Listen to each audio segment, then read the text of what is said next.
Good morning. Welcome to the pre-drive drive. This morning it's very cloudy, but the clouds are clearing up and we found leopard tracks and we've heard a leopard. Now, my name is Taylor and of course I've got Brian this morning and the thumb, but I don't know if he's going to show you the thumb. We have a rule here that there's no thumbs that are allowed to be shown in the pre-drive drive, only for the drive. Right, we're going to carry on along this road because we've finally seen his footprints. Oh. Now, Brian, do you have leopard tracks on your side? Because I can't see them anymore. Yes. Are they there? Yeah. Not showing you the leopard tracks either just yet because we want to try and follow up on it and see exactly who it is. I don't actually look properly to see if it was a male or female, so when I see them again, we shall check, or maybe we'll just leave it as a surprise. I just looked quickly and counted 3 pads, and then that was it. I'm still trying to wake up. I've got only a couple of minutes though, and then I've got to be ready for the show. Got to be ready. Now, this is probably where this leopard was calling when we first heard it at, what is the time? 4:56. That was probably at around 4:25 that we heard this leopard calling, so we're behind. No good. Pigs, Impala, have any of you seen this leopard, and could you point me in the directions as to where it's gone? Still haven't worked out how to speak to animals yet. Now, remember, because this is the pre-drive drive, if you would like to subscribe, you can do so. Look at that beautiful giraffe. And you can click on the little bell-shaped button and click subscribe, and then, well, you'll get a notification and you'll never miss a show again, which is always quite exciting.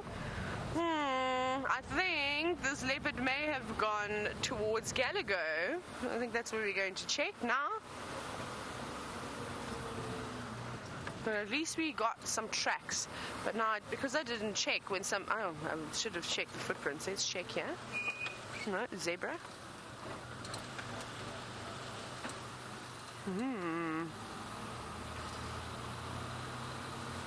Right, this is very sneaky. What do you think we should do? Do you think we should go down this way, or do you think we should go down Gallagher? This way. Down this way we're going.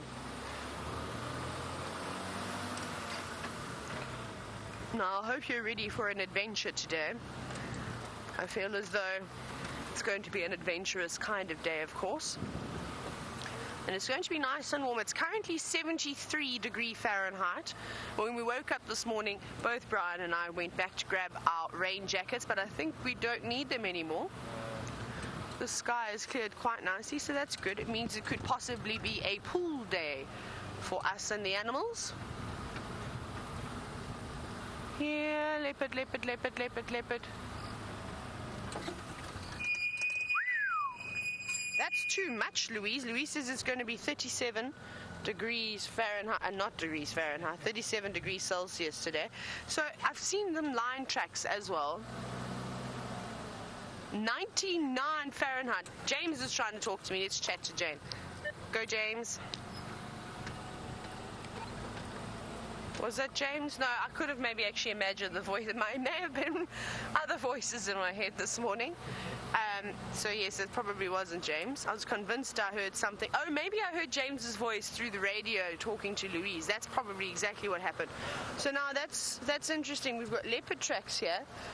It looks like male lion tracks that have been going along this road. But where's the leopard? Where are those leopard footprints that we've been searching for? And obviously the pre-drive drive, well, you just get to see what we do and drive around and talk lots and lots of nonsense as usual. Misidentified tracks, as I clearly just called those really big footprints leopard tracks, which they were not. But we did see leopard tracks. I want to just get that straight. We did indeed see leopard tracks. We'll find the leopard today. We will find the leopard today. Now, we're coming down to the final seconds of the pre-drive drive, and you know what that means. You're probably all getting extremely excited because that means that soon we're going to say something along the lines of, and this is Safari Live, of course. Well, not yet though. But someone is probably going to say that at some point. Yeah. But I'll catch you in a few moments. Let's go over to James.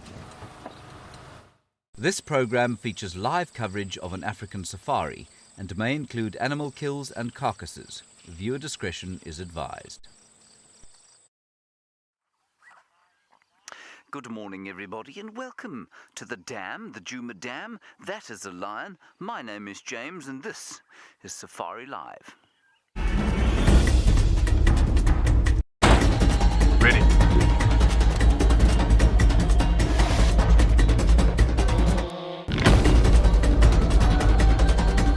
Standing by.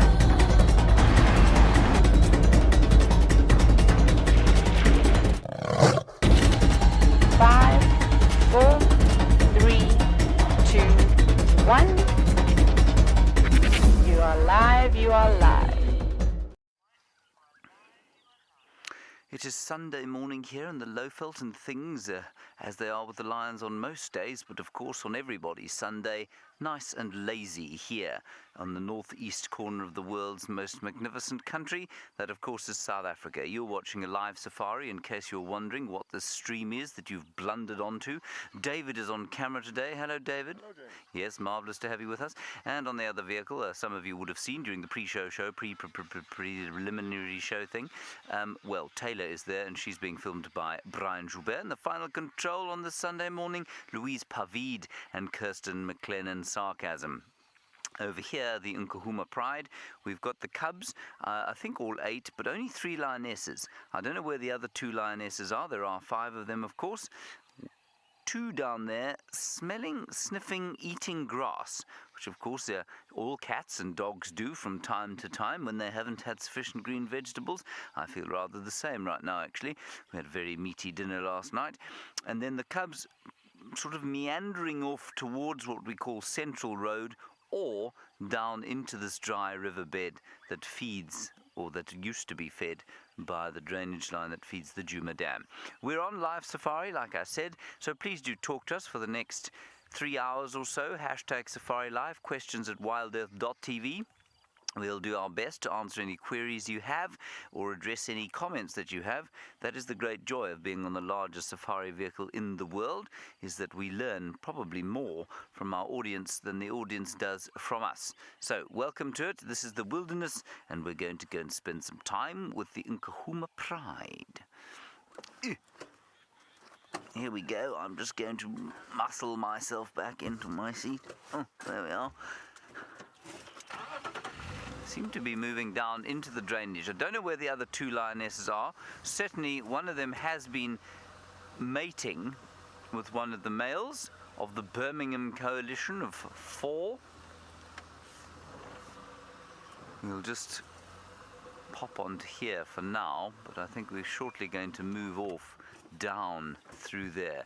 And thank you everybody, Lucy and many others who were watching the lions on the dam cam during the course of the morning. Thank you very much for alerting us to their presence, and of course to Ruth, who saw a monitor lizard also on the dam cam. Thank you for that, Ruth. I'm afraid I've been unable to track down your monitor lizard this morning, but it would be very good to see a monitor lizard, because they are, of course, deeply interesting animals, probably as interesting as lions, especially when lions are fast asleep, which these chaps are going to go at some stage in the not too distant future. Right, let me move into a position, hopefully, where we can still see them.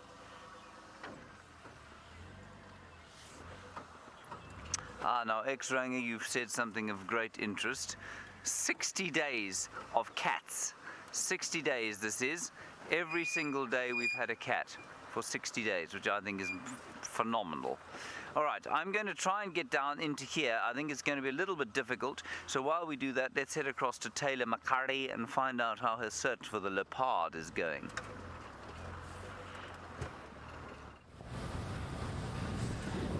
Good morning. I suppose I should say hello again. Now, my name is Taylor, and of course what you've all been waiting for, Brian and the thumb, who refuses to reveal himself in the pre-drive drive. Maybe one day, but I doubt it. Now, I hope you're getting very excited, because I am indeed getting excited looking for this leopard, but haven't seen anything else just yet. I'm on Vuyatela Access. We just had those one set of male lion tracks that also disappeared off the road. So I think what we're going to do now is I've gone past Gallagher Shortcut just to double check. Now, and I'm convinced that this is the animal pathway that I would walk on, this one going along here, if you can see it. But it's quite a nice big animal pathway. Let's see if you can see it. Can you see that there? This one that runs like this. And all the way into the bushes. So that's where sort of those leopard tracks disappeared, but obviously in the far distance. But I don't see anything coming out here. Lots of everything else footprints, from elephants to impala and buffalo and zebra walking along there, but no leopard. So let's go up the cut, or up towards the cut line.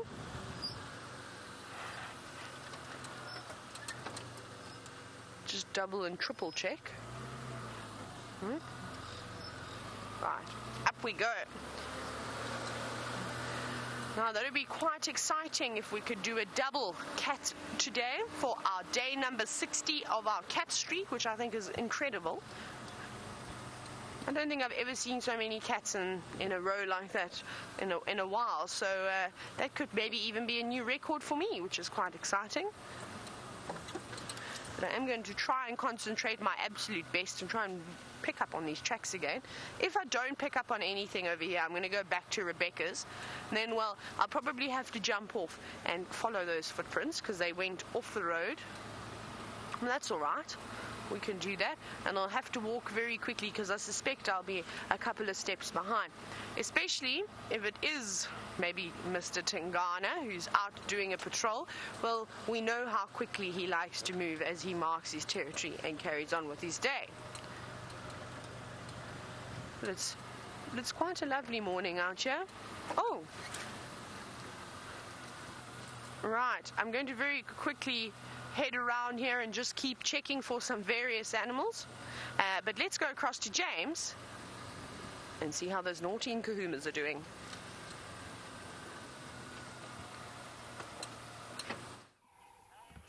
They're not being very naughty at the moment. They're playing quite nicely with each other here down behind the Djuma Dam. Unfortunately, they are playing with some plumbing. Some plumbing that has been left here by, well, I don't know who left it here or why it was here, but it has been exposed, I suspect, by elephants. And now the Nkuhuma Pride are having it, like a sort of flavourless licorice stick, I suppose you might describe it. That's what the cubs are playing with. They'll play with anything, of course. They're having a wonderful time down here.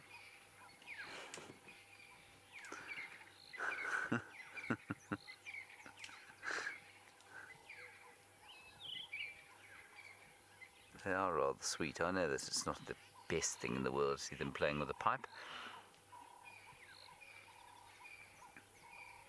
But it is quite amusing.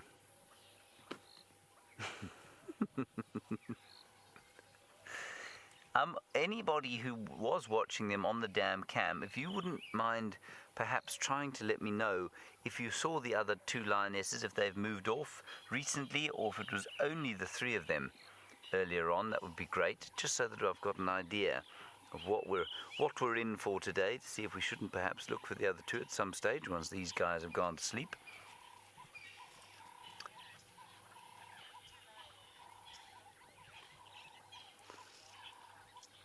Right, thank you very much, Diane. You say the other two wandered off with a male towards the lodge about 2 hours ago. So maybe they've gone towards Galago Pan. We'll have a look there. I haven't heard anyone getting mobile from the camp yet, so I think they're probably having a bit of a...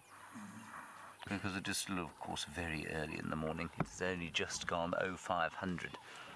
That was quite early for you today, wasn't it, David? It was, yeah. Did I hear someone knocking on your door at 0430? Yeah. David.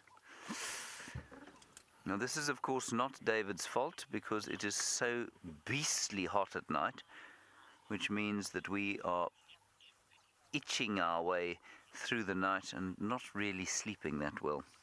Michael, you say, while I'm sort of telling you the woes of sleeping in the wilderness out here, you say the lions were at the dam cam the whole night, and so they definitely haven't murdered another hapless, emaciated buffalo, which is good for the buffalo, not necessarily for these cubs. Dave, I'm just going to try and get us a little bit more parallel so you've got a better view down into that gap there.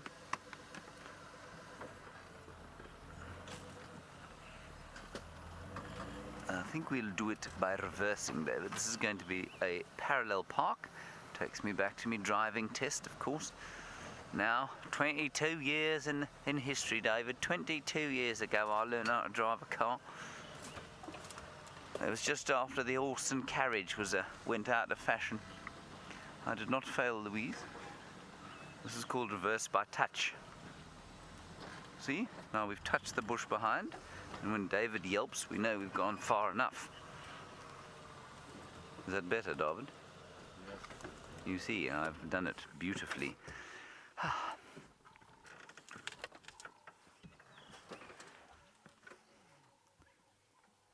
Gosh, you know you're old when something is 20 years ago and you remember it.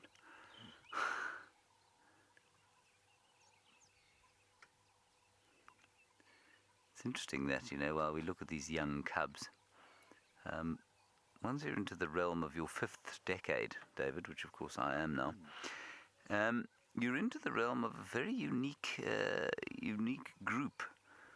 There are very few organisms that live that long, elephants being one of them, human beings, obviously.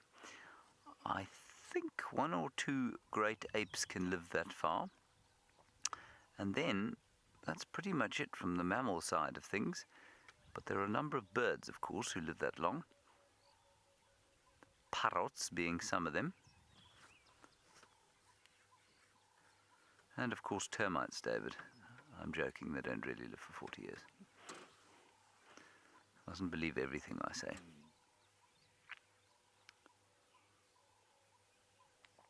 I'm just having a listen to the dawn chorus to see if, disguised amongst the doves and orioles and flycatchers and crombecs, there isn't an alarm call or something like that. Must just also tell you that I saw 2 elephants heading towards quarantine clearing, so if T-Bomb is anywhere around there, Louise, and she's getting tired of looking for Tinganana, well, she can see them. Pops see them. I'm not sure what that means. Perhaps see them.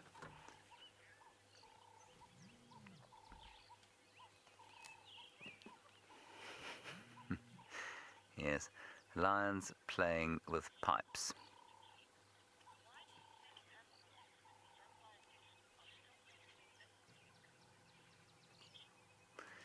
Tiki, we were chatting about the other 2 lionesses and where they might be in the perhaps that they are mating. Hang on, one of them's calling. I think she's just making a comment. She went, Tiki, you want to know why I think that they aren't pregnant yet? It's very interesting. Amber Eyes, I think, is a fairly testosterone-riddled lioness. And I'm not sure that she's that keen on mating. And certainly when she came into the sort of first stages of estrus, she was actually trying to do the mating, which was very odd to see indeed. And I just wonder if she isn't that enamored with the thought of mating. And that doesn't preclude her from falling pregnant, but I think it has made the process slightly longer. So maybe that's what's going on with her. The youngest lioness, I don't know whose daughter she is. Maybe she's Amber Eyes' daughter and has the same issue. Maybe it's just that she's very young, and, because she's very young, it's just taking a bit longer than it would normally. But I think it's quite a good thing. I think 3 litters for the 5 lionesses is quite enough for them to look after for now. And, of course, if they do fall pregnant today, it'll only be 6 months, pretty much, before the cubs are reintroduced to the pride. Well, just under 6 months, about 4.5 months. So let's call it 4.5 months from now. And these ones, the oldest ones, are now 5 months. They'll be 9 months old.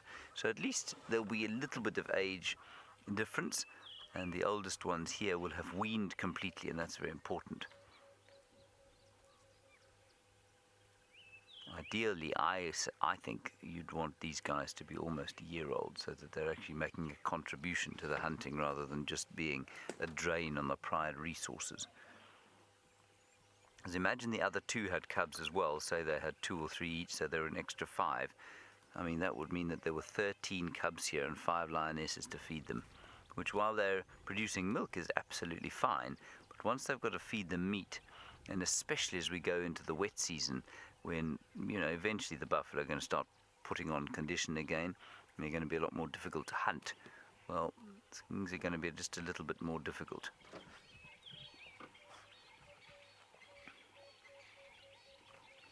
Very nice when the humans of the area provide you with a toy in the morning, isn't it, David? Yes, perfect. Yes, it's very kind of them. Must actually have a word with the land managers and tell them that there is a big pipe here. I don't think they should come and collect it right now. I think that might be dangerous. Now, Lisa, you make a very, very good point here, and this is something that somebody else noticed a little while back as well. Flies are out already, although it is only 0500. Apparently we're staring down the barrel of 37 degrees here. You say we're seeing tinyo, which means the tooth, and mfumo, which means the authority. He of the hole in his face, quite a lot. They've been spending some time with the Nkuhumas. Where are the other two? Nena and Nsuku. Lisa, I don't know where they are, but your question is a good one, but it's not unusual that this should happen. Everything's settled down now, and often a coalition will semi-split, and that's not to say that they become animostic to each other at all. All that happens is that they split up and sort of man the territory at different areas. Then that split can become permanent, as it did with the Matimbas, or it can become temporary, like it is and remains with the Majingalan coalition, which is in the western Sabi Sand, and they're a coalition of 4, and they spend their time normally 2 far to the west and 2 in the central areas, but they do join up from time to time. So it could be a permanent split. It won't ever be one, I don't think, one of animosity, but it could be a permanent split where one has moved to the south. I think the 2 of them in the south, down into Mala Mala, looking after the Styx Pride, possibly. I think there's another pride to this. There's definitely another pride to the south of that, but I'm not sure what it's called.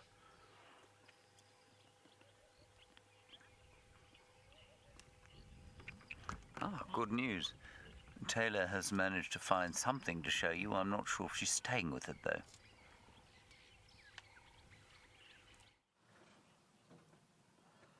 I'm just listening very quickly.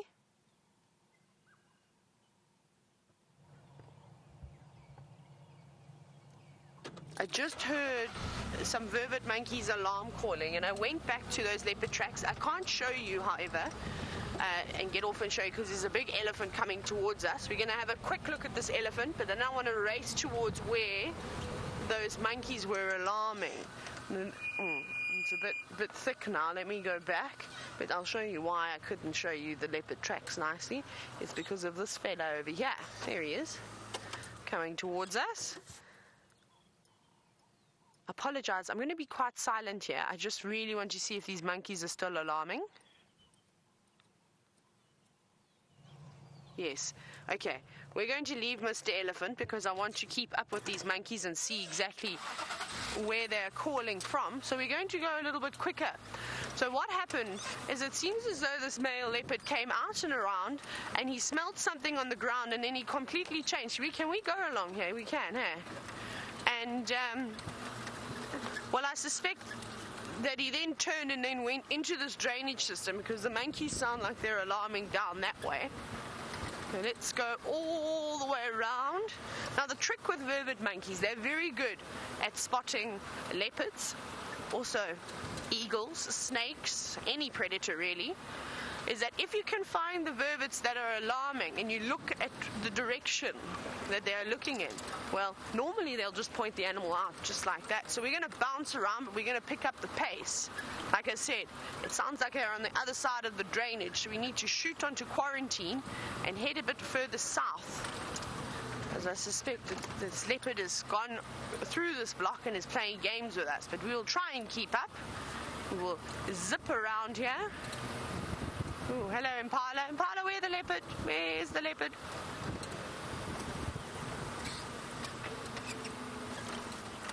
They're all scattering. You guys all look like you have seen a leopard this morning. They look a little bit on the jumpy side. Normally they don't bolt away from us this much. Bye, guys. But, of course, we love the Impala, and we will find some, and we'll spend some time with the Impala this morning, but not right now. because we want to find the leopard. Of course, this is quite an important one, especially if it's Mr. Tingana. I can confirm that they were indeed beautiful big male leopard tracks, which is great. So we'll see. And I think I'm not 100% sure where Tingana was last seen, but he's been hanging around Torchwood quite a bit. So maybe he's come from down south and he's coming back up just to check if Mvula or perhaps Anderson or anyone else really is not sneaking into his territory. Let's drive around all the obstacles that the elephants have made for us. I'm just going to switch off again just to see if I can hear those monkeys. No, I can hear brakes.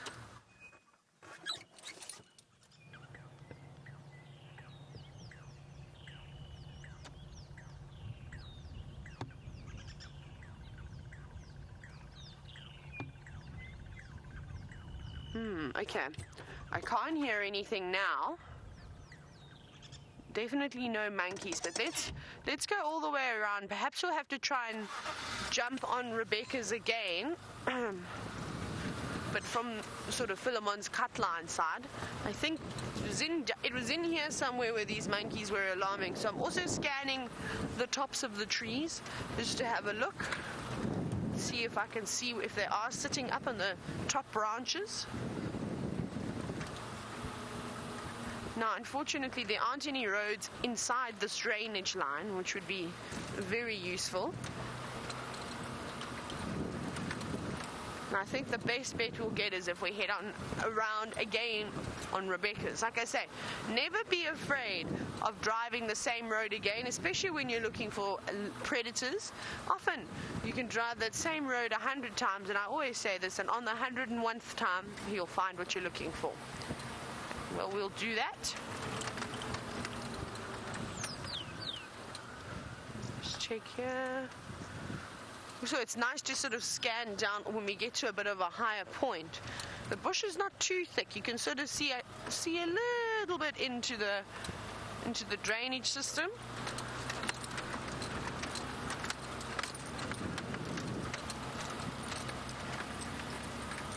Oh, it's a tailless zebra. Let's have a look at that one. Hi, Stumpy. There goes Stumpy, the tailless zebra. I don't think it's this one we have been seeing, because if I'm not mistaken, Stumpy had a longer stump. But it now looks like a Boerboel zebra, as you can see.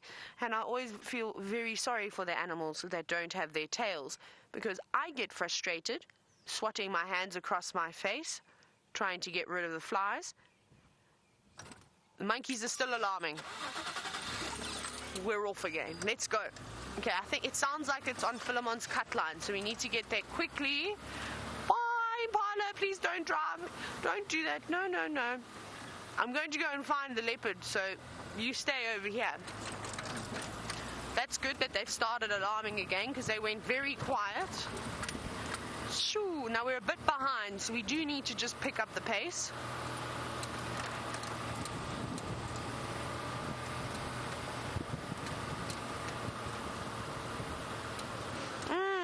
I can smell that lovely rotten carcass that the lions killed a couple of days ago now. It's quite delicious. It's not a very nice smell. I'm not going to talk because it's stinky.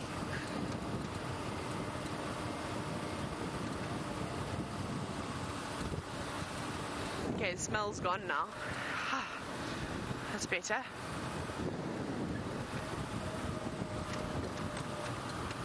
Now, speaking about Tingana, we're hoping that it is going to be him.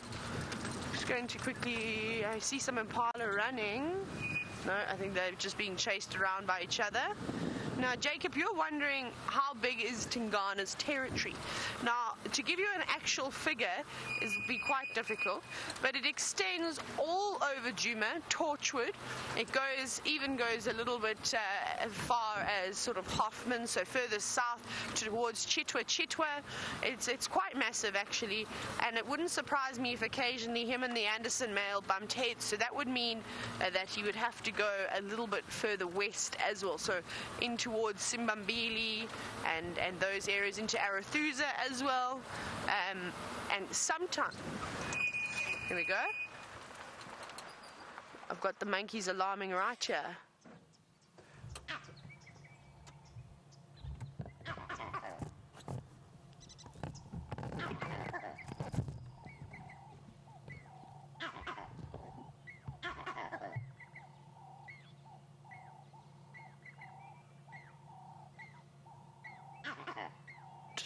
I just want to go forward. I can't see them. And I'm also trying to work out where they, of course, are looking. But they're here somewhere.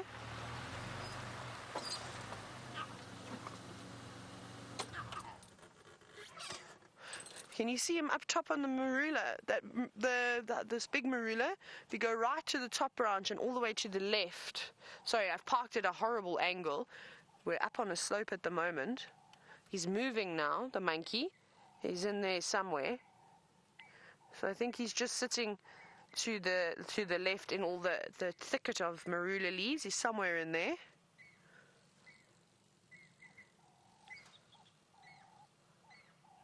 But he's stopped shouting now.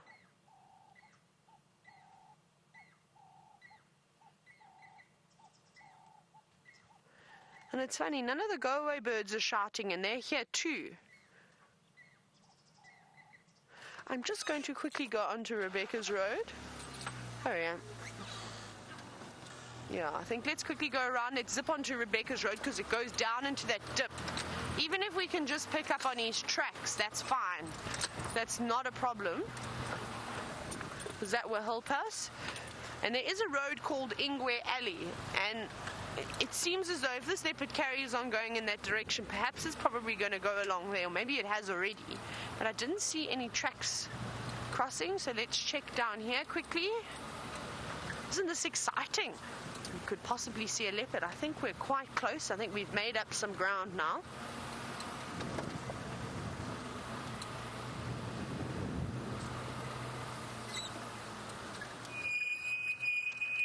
Just check very carefully.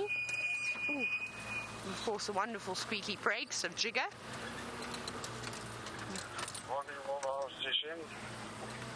Right, I also need to update here. Morning, Taxon, is this you?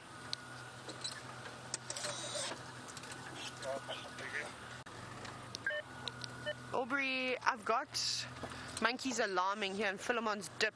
And I did have leopard tracks, male leopard tracks coming down from Rebecca's Zoe's into that drainage system moving east. So I don't know if you want to come and give me a hand, maybe check Ingwe Alley to see if this leopard is around here.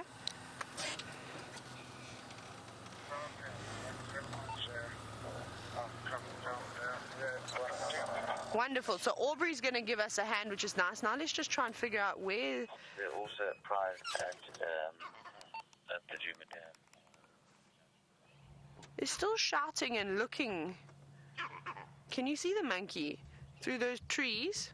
And let me go forward a little bit. Oh no, you might see him. If you go... let me go through here. You can see him just up at the top. Can you see him? There he is. Look, there's the monkey. It's just one monkey.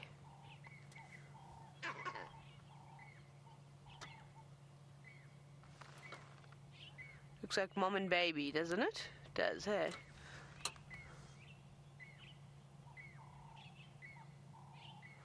I wonder if this leopard is in here. I think we're going to take a little bumble through here. Let's find a little way. There's a possibility that it's maybe just sat down. That's why the monkeys are still shouting like that. It's very difficult to try and pinpoint where exactly they're shouting, what they're looking at. So let's try and navigate through here.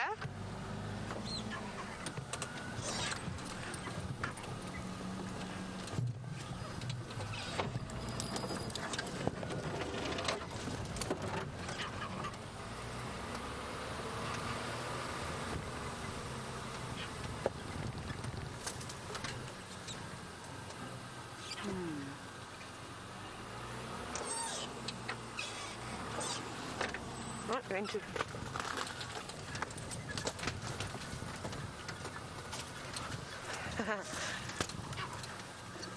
Now, in Kahuma Brat Pack, you've made me giggle this morning, so well done.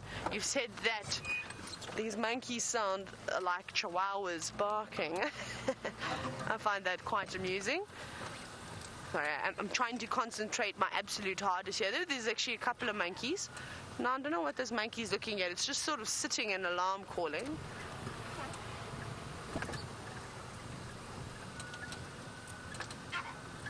Just going to go a little bit further in here. Monkey, where's the leopard?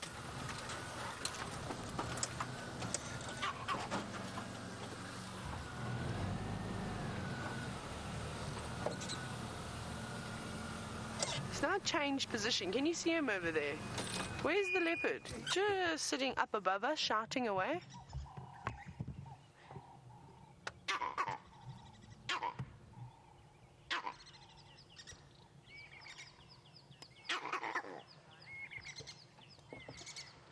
Now, see, I don't know where he's looking all over. One minute he looks behind himself and then he looks down into this drainage system, but I don't see anything here. But, of course, the eyesight is much better than what mine is. Now, Liz, you were wondering if he could have perhaps smelt the lions, and you're wondering if he would have maybe turned away. That's definitely a possibility, but I think we're a little bit too far away still. See, now you're looking the other way. Where are you shouting at? What are you shouting at? I'm also looking on these animal pathways, but I can't see any leopard tracks.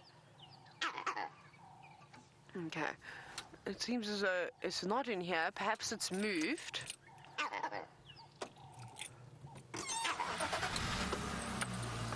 Let's try and get back out here again. Let's go back around to... Oh, sorry, Brian. I didn't see that sneaky one there.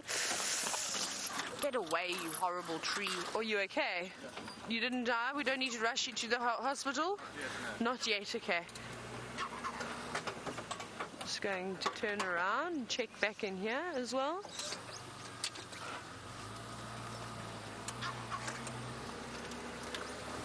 Now, Patty, you're wondering if monkeys will alarm if they see humans in vehicles.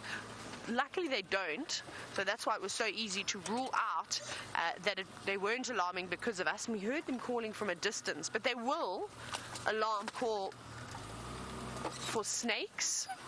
They will alarm call for lots of different things, for birds, for hyenas, for the various different animals.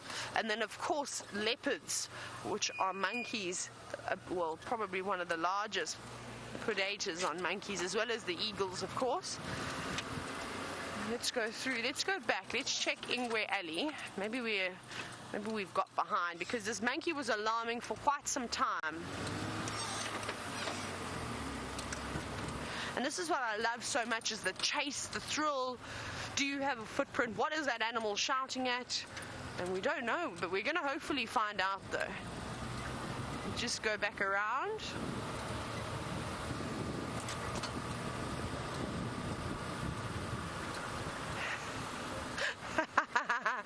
Abid, you're all full of jokes today. It's quite fantastic. So, Abid, you said that maybe there was two of those monkeys, and now there's only one, and that's why it's still alarming. I've got tracks. Have I? Or did I just see a whole lot of impala tracks together? Let me go back quickly.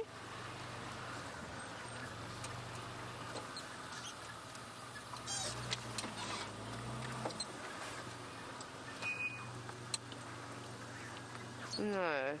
Okay, it looks like an old lion track that it was quite difficult to see. It was covered with sand and there were a couple of impala tracks over it. So, no, that wasn't what was the footprint that we're looking for. We, of course, are looking for fresh ones. Oh, let me just see the radios going.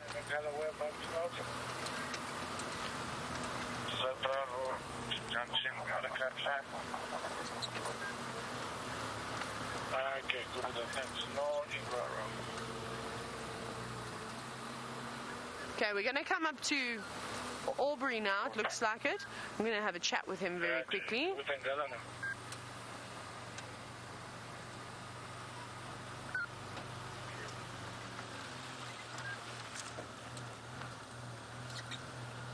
I can't see any tracks though. This is what's so bizarre.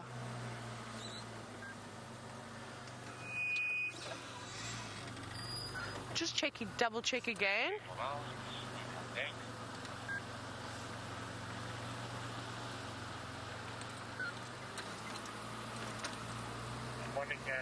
Those monkeys seem to have completely stopped alarming now.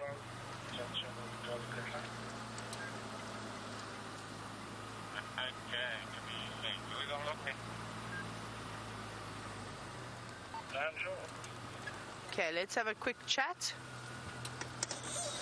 Hello, hello, hello. So I picked up his tracks first, you're far away. They were Rebecca's, Zoe's junction. But then he stopped in the middle of the road and went into the drainage line. And then I was quite close to quarantine when I heard the vervets here and the drainage alarming. And they've just finished calling. I went through Rebecca's and I drove into the drainage. I can't see any tracks. So I don't know if it's snuck across here and going this way. Where are you going to check? I'll go around this side to look where the monkey looking. I was in there. I was looking there's nothing. So I think, I don't know if they've finished shouting. They've been calling for the last 10 minutes now. So I think that it's the end. Vervet monkeys that are shouting.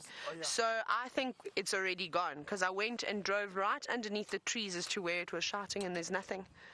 Like I said, it's been about 10 minutes now that they've been calling for. I'm going to go up Ingwe Alley quickly. Okay, I'll turn around. Right. Let's find this leopard. Just get everybody riled up and excited, of course. Let's see if we can find it. It always helps when you've got someone to help you. So that's good that Aubrey is going to also just double check. But you see, like I said to him now, those monkeys have been calling for quite some time and they've stopped. So I think that they were just shouting for a little bit longer. It's not uncommon that monkeys will do that just to sort of really let from the birds to the common duikers and the steenboks and the rest of the monkeys know that there was something walking through here. Now, that monkey is shouting out exactly what animal species it is, whether it was a bird, a prey, whether it was a snake, or whether it was a leopard, a lion, a cheetah, you name it. And the animals can understand that, but unfortunately for us, we can't. We just got to rely on them leaving footprints. But of course, we know that there's been a leopard in the area, so it makes sense to sort of put two and two together. Well, let's have a look. Now, I'm not going to give up because I think we're close. I think we're close enough that we could still find this leopard.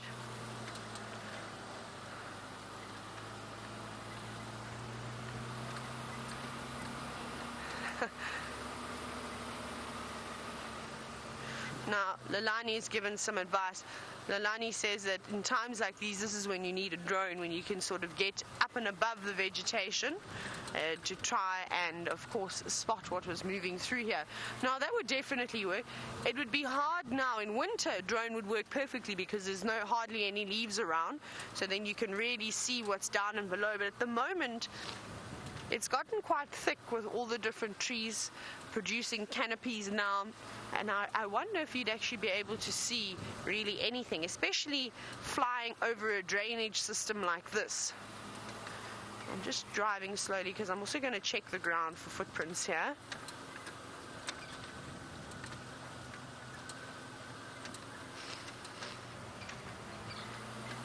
Right.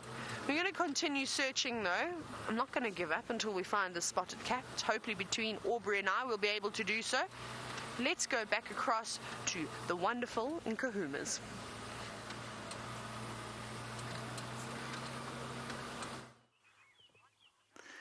What a beautiful thing to see, isn't that nice? That is a great collection of, regal blowflies, and what they're sitting on is it's just come out of a lioness, I'm afraid.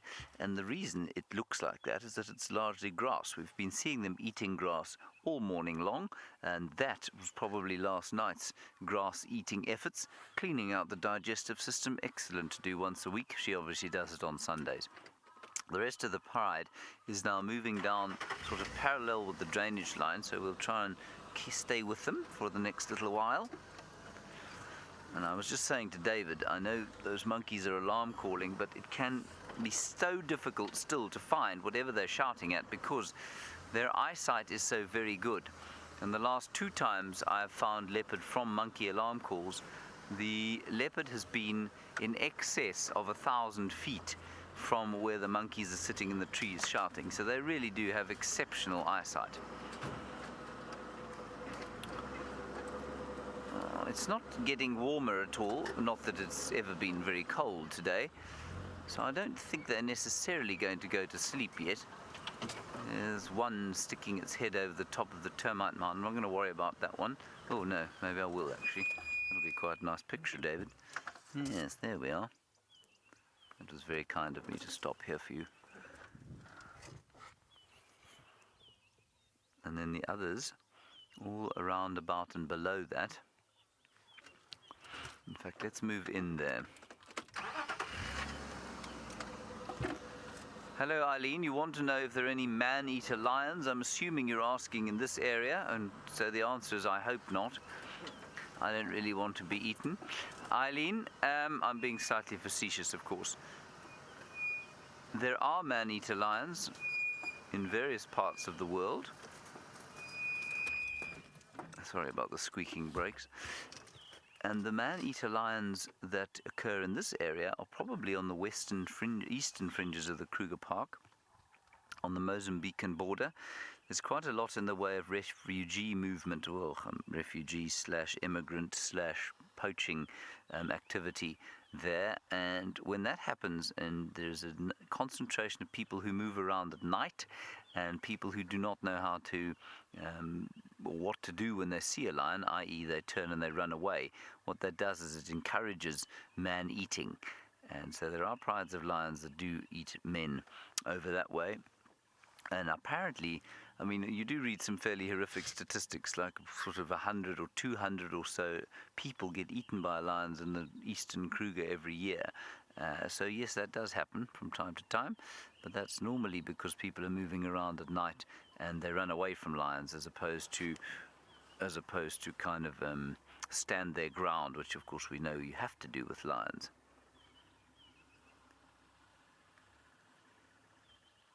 But lions only turn to man-eating if they are either desperate, if they're sick, if they don't have anything else to eat, and of course if they come across people at night time.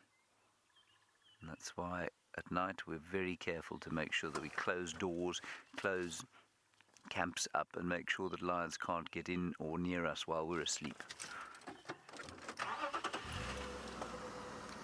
But you can see now, I mean, these chaps are not even looking at us in any kind of aggressive or, what should we say, hungry fashion.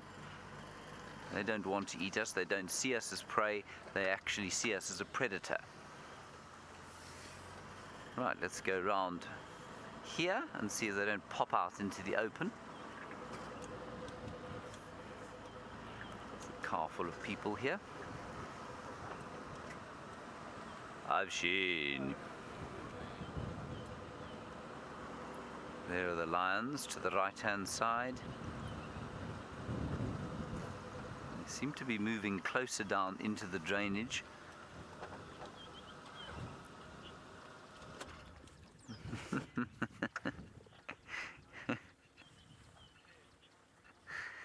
Hello, good morning, my lord. Is that what we call you? Lord John Roxton? I'm assuming that's a Twitter name and you're not a real peer of the realm, but maybe you are. If you are, welcome on your safari. If you aren't, still welcome on your safari. You want to know, Lord John Roxton, if I've ever had a terrifying lion experience? I've had a number of relatively scary lion experiences. I'm just trying to think of one that is particularly terrifying. I think finding lions on foot and having them growl at you is sufficiently terrifying. The things, I've never been sort of bodily attacked by a lion, and I've never been seriously charged to the point of wanting to run away or shoot one on foot, but I've certainly been around them when they've been fighting, and that can be a little scary. So, like yesterday morning, for example, the male started to get very upset, and then they stop to see obstacles, and they will go for anything that makes them feel upset. And that, I suppose, would be the scariest times that I've had with lions, when they get upset with each other. And then you can, of course, be the sort of what should we call it, the punching bag for any kind of misplaced aggression. But I can't think of any particularly terrifying lion experience I've had, I'm afraid, and that is a function of the fact that A, I'm quite careful, and B, lions just don't see us as something to make terrified. They're just not that afraid of us. At least they're just not that interested in what we're doing. Which makes all of this possible. And I'm always slightly amazed by questions of, isn't this dangerous? Isn't it? Surely this must be dangerous. And I'm not amazed, but it's an interesting question because intuitively, yes, it's a good one. But of course, unless we all had a death wish, we wouldn't be doing this. This is not a Red Bull extreme sport. It's not like jumping off a mountain in a squirrel suit, for example, is it?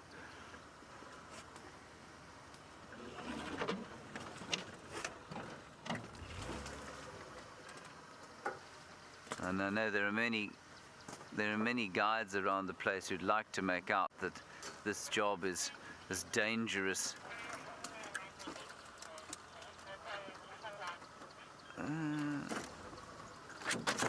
Sorry about that, David. Jason, I did indeed. Did I say about 120 lion attacks a year in the Kruger? I think it's probably up to about 200 in the eastern Kruger. There we go. Now we have a lovely picture of the whole pride coming.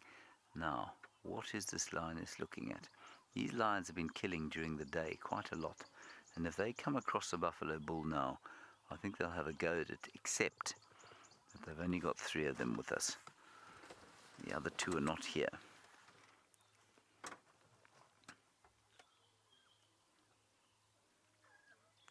Listen to the little cubs.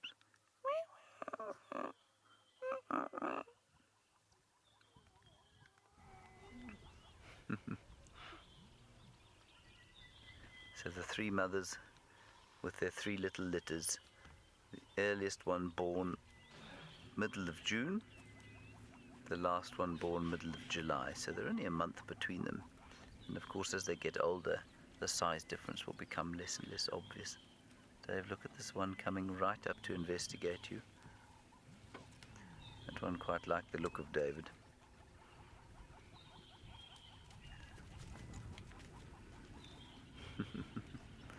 This is so cool watching them on the move.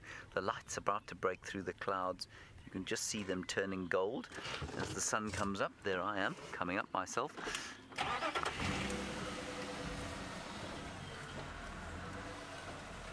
Let's go along this way. In fact, they're moving. Yeah, let's carry on this way. Alright, we're going to get through this little bit of difficult bush and then we'll come back to the lions, but in the meantime let's go and find out if those monkeys and what they're looking for has been found.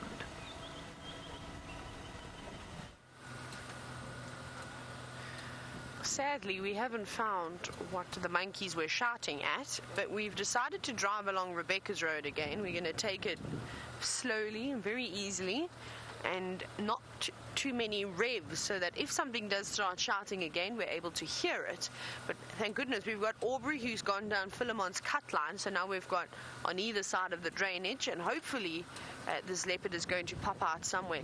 My only concern is, though, of course, is that those monkeys went very quiet and then there was nothing else really shouting. Though Aubrey did say he heard some squirrels shouting.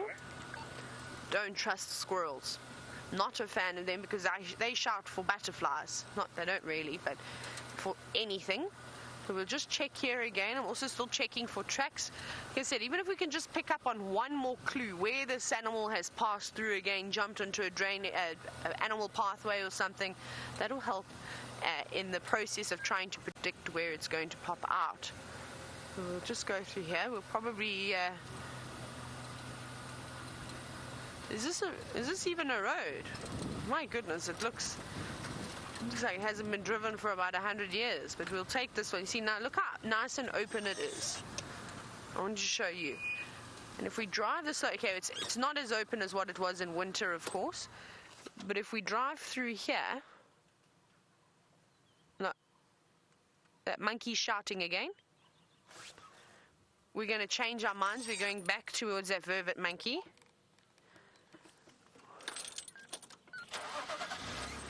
Playing games with us, right?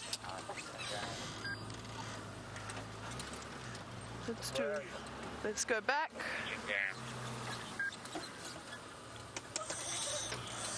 Yes, it's only 2 movers.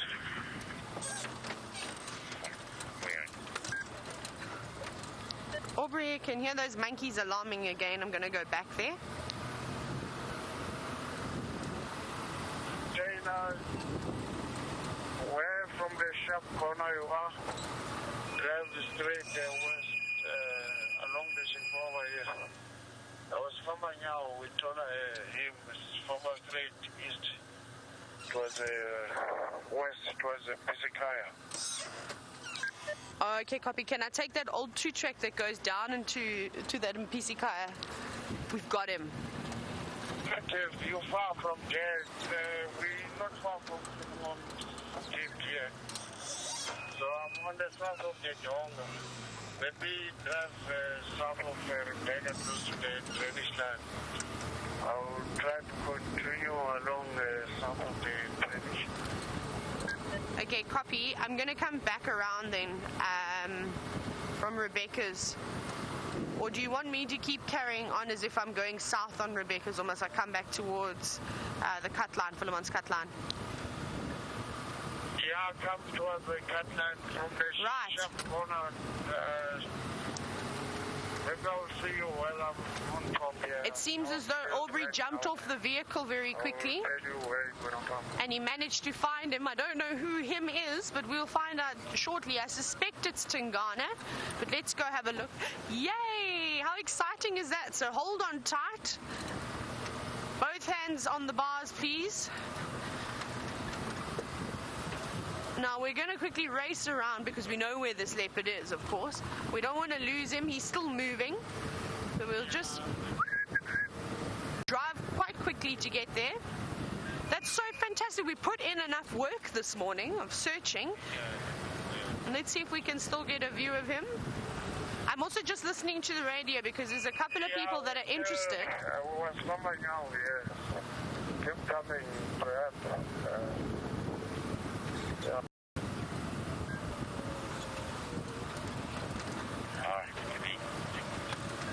Fantastic. Okay, so Aubrey's gonna, when he says he hears our vehicle when we get closer towards Philemon's cut line, he'll try and guide us in.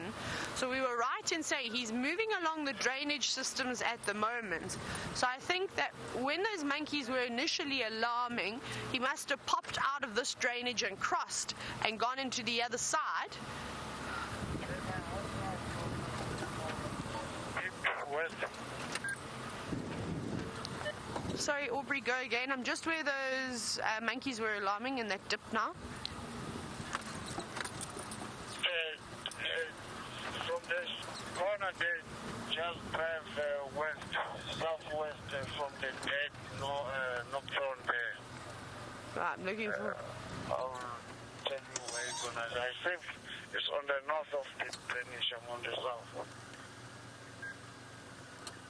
Okay, copy. So this drainage system that runs through Rebecca's sort of east-west, must I come along that drainage? Must I go on the southern bank or the northern bank? The northern bank, south of Rebecca. Okay, this is going to be fun. So what we've got to try and do is we need to try and get in here, of course. And we need to drive into the bushes now. I think from where I hear your voice talking, cross the Shimpova, head straight west along the northern side from the drainage. Copy, I'm just turning around and then I'm going to find a track coming in now. Right, so Aubrey says he can hear my voice, which is good, though I'm also quite loud, though. Now we need to try and navigate through here. He says that I just need to stay on the northern side of the bank. And hopefully, well then, we're going to find him. So let's go on this wonderful adventure now, where hopefully we're going to see a double-spotted cat sighting. Oh, this is quite thick. that's probably not going to work. We may have to go a little bit further north. We'll go over this little log. Come, Jiggy. As I would do to my horses to get them to jump over the jumps. The monkey's still shouting in the back. Well, this is a much better pathway. Oh, it actually doesn't look too bad in here. Oh, that was a small stick. Emphasis on was. Now we're going to try and scan and keep an eye out.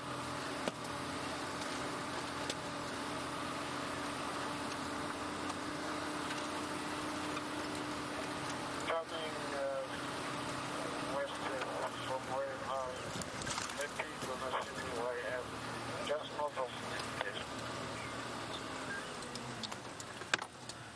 Hang on, I've got myself very much tangled. Copy, Orbs, I'm keeping an eye out.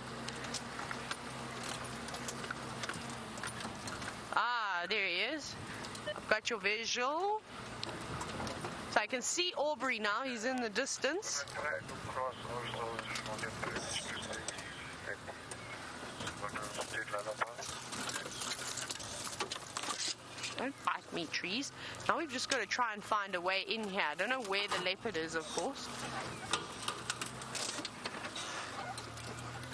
No, this is going to be the tricky part. Okay, so Aubrey and his tracker are now pointing out to whereabouts he is. Have you got him? I don't even see him. Oh, there he is. Yay, I'm so excited. How's that for you, Brian? And here we have, me tell Aubrey can come around. Aubrey, I've got him, you're welcome to come around.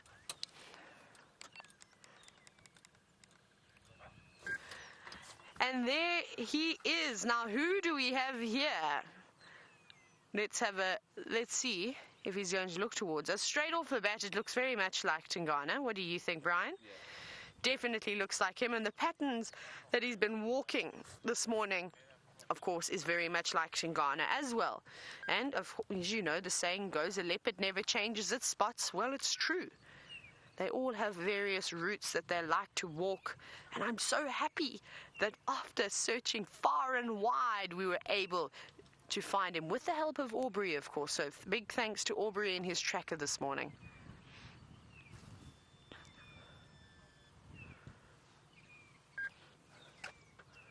Now, I don't know if that monkey, he's still shouting, can see this leopard. But I think he just obviously has seen him moving around. And when the animals get unsure as to where something is gone, they will carry on and still alarm, like I said, just to let everybody know. Isn't that beautiful, though? Hello, big boy. Now, we haven't seen him for quite some time. I think that I was the last one who saw him, and that must have been about a week and a half ago. We had a beautiful sighting of him before he disappeared down and towards Chitwa Chitwa. But I'm so glad that he's back. And it's important that he does disappear for a couple of days. And the reason why it is so important is that he's got a big area to sort of move around on and sort of patrol like we were discussing earlier. And if he doesn't do regular territorial patrols, he'll find that a young male leopard or even an older one may start to extend their territory, which he doesn't want. Not necessarily because of the land and the food sources that are around, but the wider your area, the more females that you'll be able to sort of see on your patrols. And I reckon Tingana probably sees at least 12 different female leopards, easily. Some that we probably don't see on a regular basis, but his territory is quite vast. Remember, he seems to have pushed Mvula further north into Buffelshoek. We don't see Mvula very often, just occasionally along the boundary.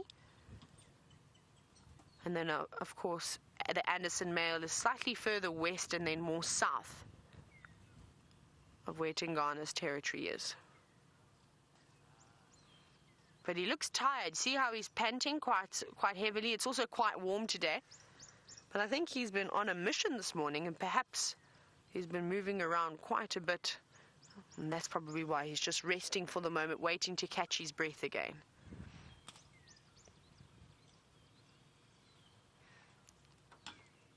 And that's it though. If you put in the time, the hours, the work, the patience, then isn't this so fantastic? Then you're able to find the various animals. Well, we're going to stick with him for, I think, for some time. We'll try and see what he gets up to, and hopefully there's not too much vehicle pressure. But let's go back across and see what the Nkuhumas are now eating.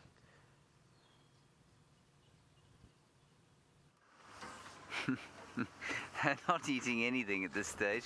They have come into the sort of shady bit here, so there's a bit of hairy driving that we have to do. And I have been eating flies since I got here, and I don't mean that in the figurative way. In other words, I'm not pretending, I haven't been asleep, but the flies have been quite astounding.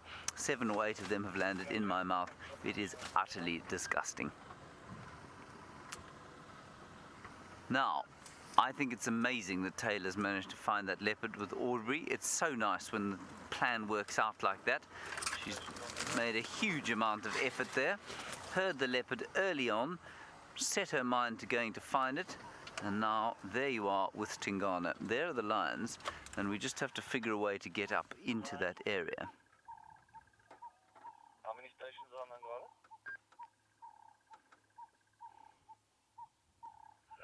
There we are. In the last, still And we'll try and get up there.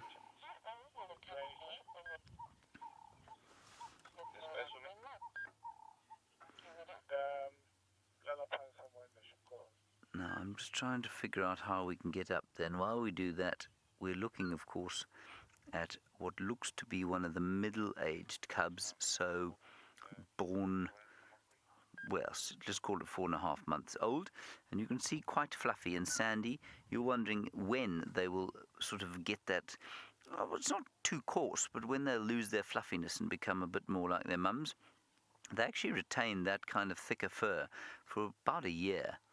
And then after that, they start to lose it.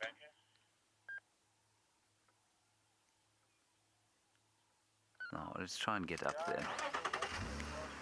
David, hold on and watch out for your eyes as we sort of crunch our way up there.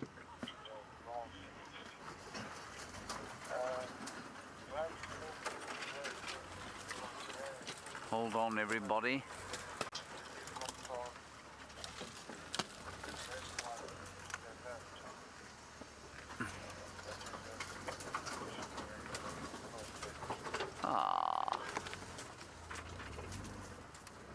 The lions have now come to rest on a peninsula in this, what must have been a fairly impressive system of little rivers when the water flowed here. It was probably about roughly the same time that the dinosaurs roamed the earth. Hello, chaps. Look at you all. Fine lions that you are.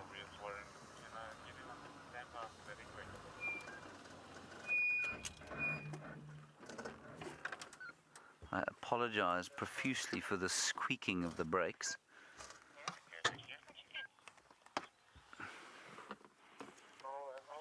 Well, now you see, Stephanie, in California, this is the great thing that I'm wondering myself.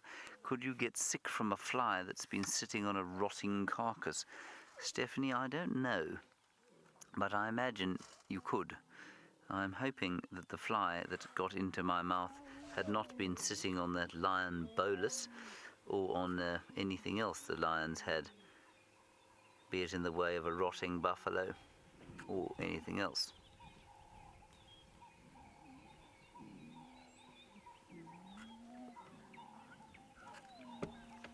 Listen to them.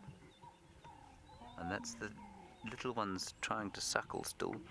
They've only got about 2 or 3 weeks left when they will be allowed to suckle. But of course, because all of the lionesses are lactating here, and therefore all of the cubs are trying to suckle from them, I'm sure that does prolong the lactating time. So normally they'll wean at sort of 6 months.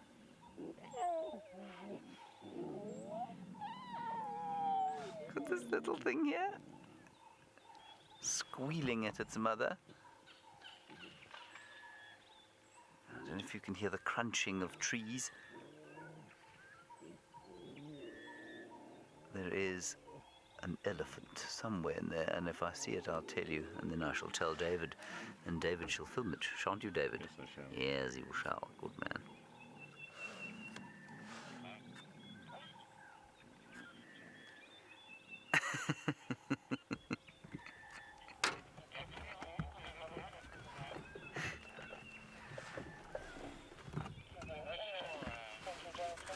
Now, we have an interesting question from someone called Funky Jazz Fingers. And Funky Jazz Fingers, I'm afraid I heard your Twitter name and then I became semi-unable to hear your question because I was so amused by it. But you say, I think, do we work with wild lions or are these bred lions that we bring into the enclosure? Is that correct? Funky Jazz Fingers, ain't no enclosure here. Ah.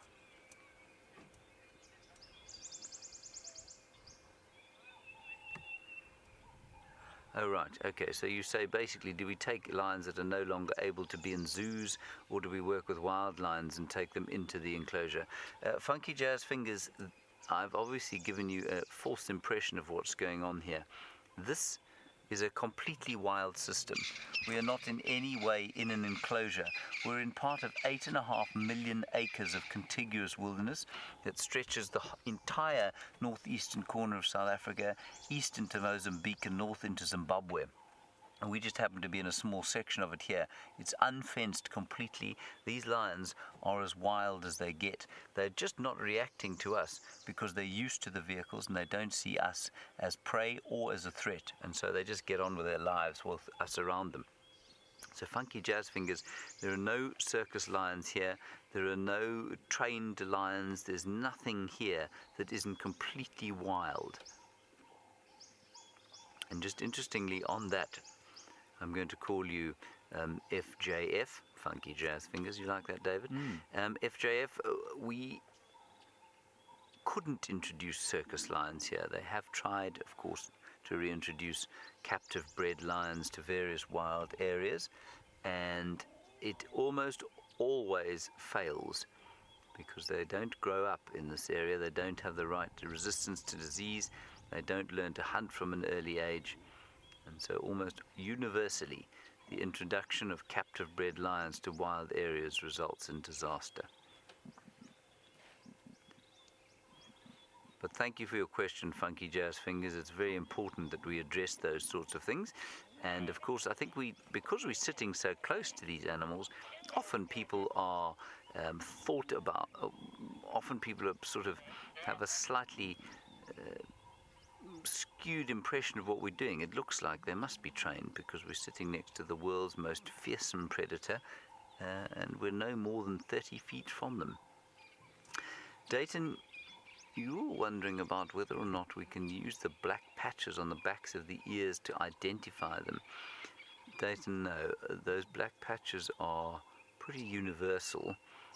I mean, I'm sure they're all unique to some degree on the lions, but no, I wouldn't use them. What you can use, however, these chaps have got mange, and that's why that particular ear looks a bit bloodied. And so that ear will remain scarred, I think, for the rest of that lion's life. So yes, you can use the nicks and scratches that they get out of their ears, but the black patch is probably not a great way of telling.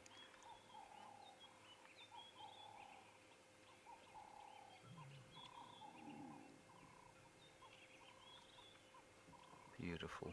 They'll settle here unless something comes wandering along. The lioness has seen something there, you can see. I'll just look back. There was an elephant wandering around here at some stage. Maybe she spotted that. That's the only thing that they'll be wary of, everyone. The only thing that will cause this pride to scatter and skedaddle off into the bush will be an irritated elephant.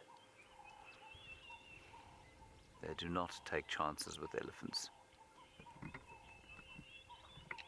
Ah, magnificent. Our dominant male leopard is sitting on a termite mound waiting for you.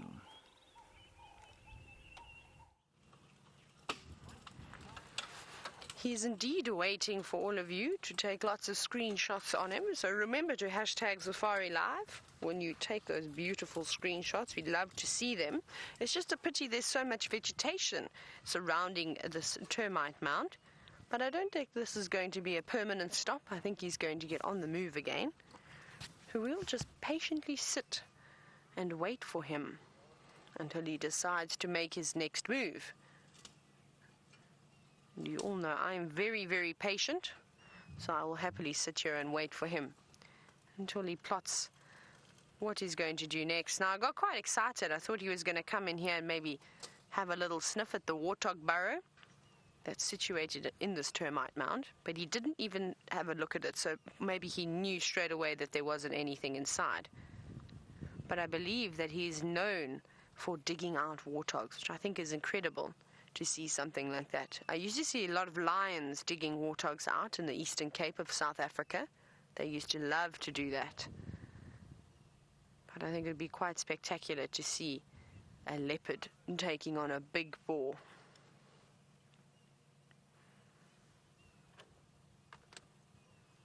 And this is a good spot to sit if you're a leopard, because you can scan your surroundings.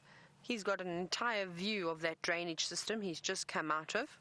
We're obviously sitting on the other side, but it's just very difficult. There's lots of worry trees surrounding him and other small little shrubs. So we'll just have to look at the back of his spots for the moment. But it's good to see him again nonetheless.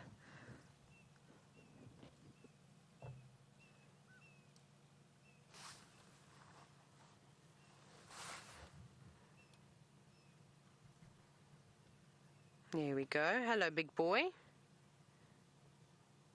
He's such a beautiful cat. He obviously heard something. Looks like he wanted to get up there.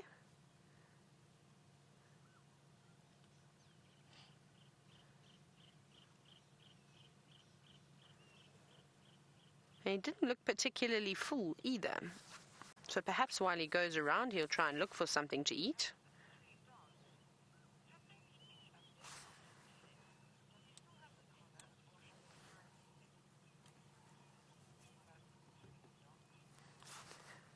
Now, speaking of male leopards, I know that Love 3 Dogs was wondering if there's been any word of Sindile.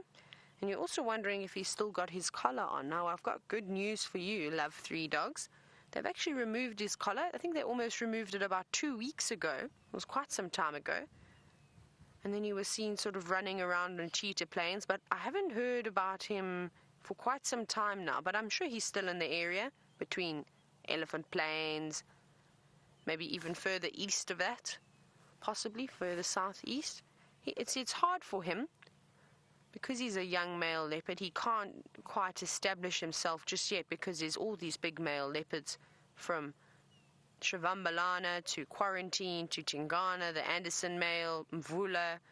There's all these big boys that have already established themselves here. So he sort of lives in between the various leopards' territories.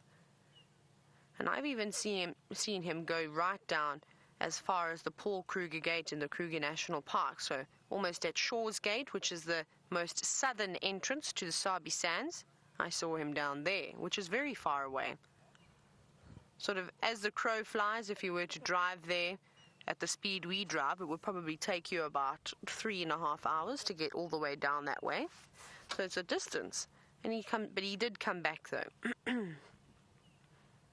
So perhaps he's just hiding away somewhere, but it'll be quite exciting when we do get to see him again. We're obviously always on the lookout for young male leopard footprints. And it'll be exciting to see him because I think he's probably grown quite a bit. And it is nice that the Sabi Sands kept their word as soon as they could, and they found him again. They were going to take that collar off, which they did. So that's good. And obviously that collar was very important. It was quite a controversial thing. A lot of people are against having a collar on a leopard. But I think it was a special circumstance to sort of see if he was going to be okay about his well-being. And it was very important to try and eradicate something like rabies. Because rabies, You can imagine, as we're driving around here in vehicles, animals become almost tame if they were skittish beforehand. And sometimes these animals walk right up and past the vehicle. Now, you wouldn't want something like a rabid leopard or a lion, even a waterbuck or a warthog roaming around in areas where a human could easily become infected. And of course, they're just going to spread rabies right through and onto various different species, which could be, of course, devastating. So it's always important just to check in. And obviously, he didn't pick it up, which was lucky. And I think that they learnt so much from that short time that he had that collar on, which is very exciting. We want to obviously try and find out and learn as much as we can about the species, especially like a leopard. Seems as though he's having a little bit of a nap at the moment. Maybe we'll try and sneak around and have a look. And let's try and find a little gap so we can get his head. I think we should be able to get one. We'll just go up a bit further.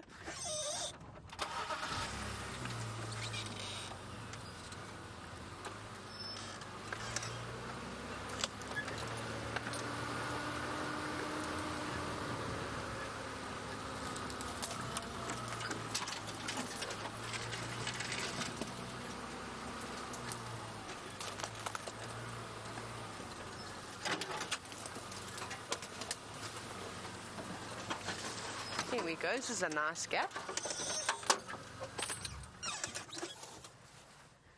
How's that? That's beautiful. And isn't this wonderful how we're able to change angles?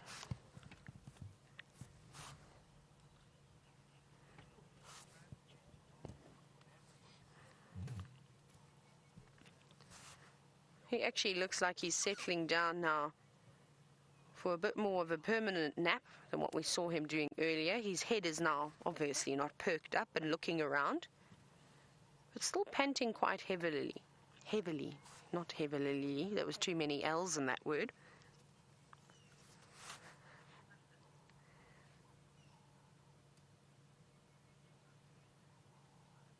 And when you're so big, it's nice to have naps. Now, we see him every now and then popping through the area. I haven't seen Tingana too many times. And no, Lisa, you were wondering if he is the father of Karula's cubs. Now, I think they are. I think because Karula seems to spend quite a bit of time on this side. But there's also a possibility that there's not. She could have mated with a variety of different males. But from what I've seen and from what everyone else has said, they have indeed said that, of course, Tingana is the father. We can, like I said, though, there's nothing saying for certain, though, that it is. You'd have to do a DNA test if you wanted to know exactly, because I'm sure it's not just the one male that she's been mating with. If she bumped into the Anderson male and she was an estrus, well, I'm sure that she probably would have flirted with him too, and any of the other males. But particularly the bigger boys, so not somebody like Sandile or Quarantine. They're a little bit too young still. But the older boys, maybe even Mvula, we don't really know. And that's always quite difficult. It was like, I always tell the story about the four-ways male lions mating with the Southern Pride. And two of the cubs, the oldest cubs that they have now, don't belong to the Charlestons at all. And we could easily confirm that, though, because before the Charlestons arrived, the one lioness was pregnant. We could see that her mammary glands were swollen.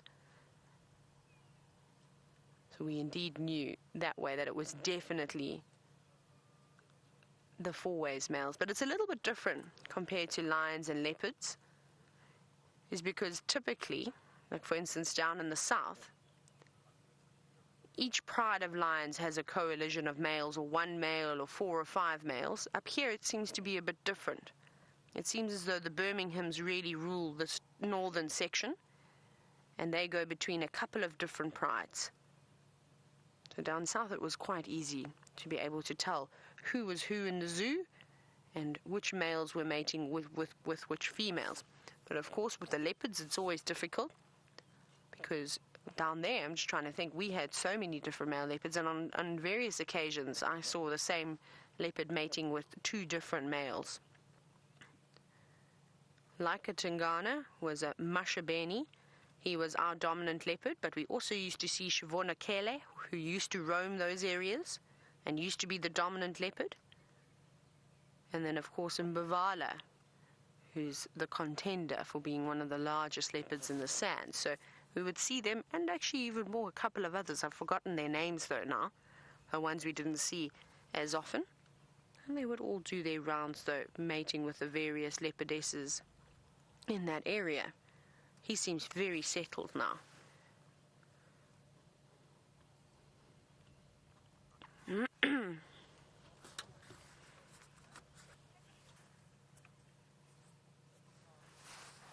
Hello, Lauren, who's a new viewer watching for the first time. Welcome, and it's good to hear your name. Hopefully we hear from you on a regular basis. Now, you were wondering if a leopard can have twins. Well, it's quite funny that you say that, because a leopard can have up to 3 or 4 cubs in one go. 2 is very common, though. So technically, yes, they can indeed. And I suspect Tingana's been moving for quite some time. They typically will do most of their rounds under the cover of darkness. It didn't look like he got anything to eat, though, from what I saw when we very quickly saw him moving around. We just turned the radio down. There we go. And so he must be quite exhausted. He did let off a call earlier. So what we're going to do, sorry, I'm just getting a bit distracted. Aubrey just wants to pull out. So we're going to let Aubrey quickly come past us. So we're going to lose view of Tingana for just a moment. And then we'll carry on, though. But isn't this amazing, though? We worked hard. How long did we work for, Brian? Probably about almost an hour? Almost an hour of good, solid tracking, driving the same road, trying to figure out where he was, listening to the monkeys' calls, and then, of course, finally, well done to Aubrey. Well done, hey? Who was able to finally pick him up on foot. And that was, I think, the only way we were going to find him, is when he went in and had a good look in this drainage system. Let's have another look at him. And he's fast asleep, though. Now, there's obviously quite a few people that would love to come and see this leopard, so we'll just spend a couple more minutes with him. And then, unfortunately, we're going to have to give someone else a turn. But isn't that amazing? Day 60 of our cat streak. And we got both leopard and lion.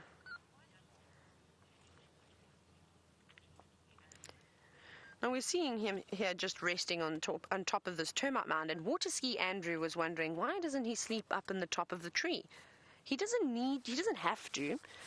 So typically they'll go up into the tops of the trees if there's really no shade around or anything, or if they feel as though, they don't want to worry about anything else coming around them, because they're not the top predator in this area like the lion, so they do have to look over their shoulder occasionally. So they'll go up there, but we don't actually see, as common as what it is to see a leopard in the tree, you normally find them sleeping on the base or on a termite mound, in a drainage system, on some sort of wet mud. But if they've got a kill up in that tree, well, then they won't leave it. And then that's often when you see the leopard sort of laying up in there, is that they've possibly taken a kill in the tree. Well, and if they leave it in that tree and they disappear for too long, well, then it could be for somebody else a meal, from the vultures to another leopard even. I've even seen lions climbing up trees and removing leopard kills that they've tried to stash up there. It doesn't always work.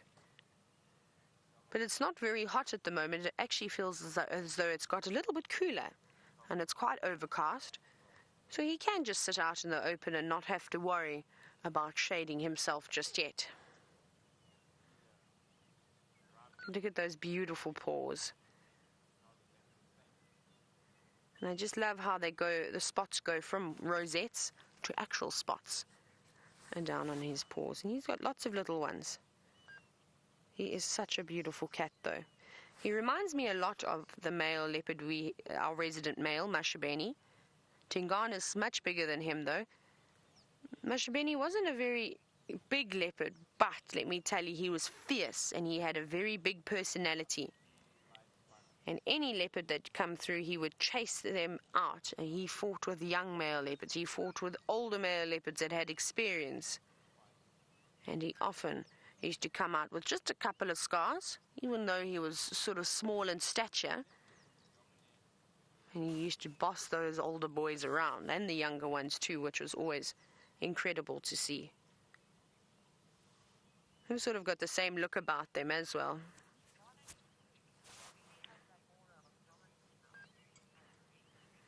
Now, Anna Marie, you say that Tingana is big and he definitely has that aura of dominance. I have to agree. Even if you don't see him, you sort of feel his presence. And that's sort of something that you need to come on safari to really experience. It's the same thing with a big elephant bull. You might not know he's there, but you can feel him, that he's moving through the bushes, which is quite amazing. It almost makes you want to look. You hear him. He's just listening to another vehicle that's, I think, trying to make their way into the sighting.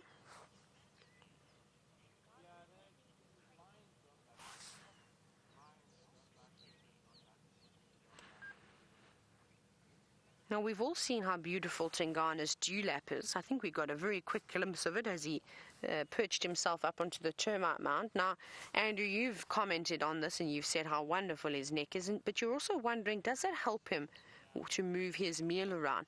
I think it most certainly does, because he's very, very powerful. And obviously all the power of a leopard, and the same thing with a lion, is in their shoulders. So they've got these massive muscles on their shoulders. You can see, look how they're sort of just bulging out of his arms. He does look like he is a weightlifter. And then, of course, the muscle in his neck will definitely help him as he needs to pull a carcass up.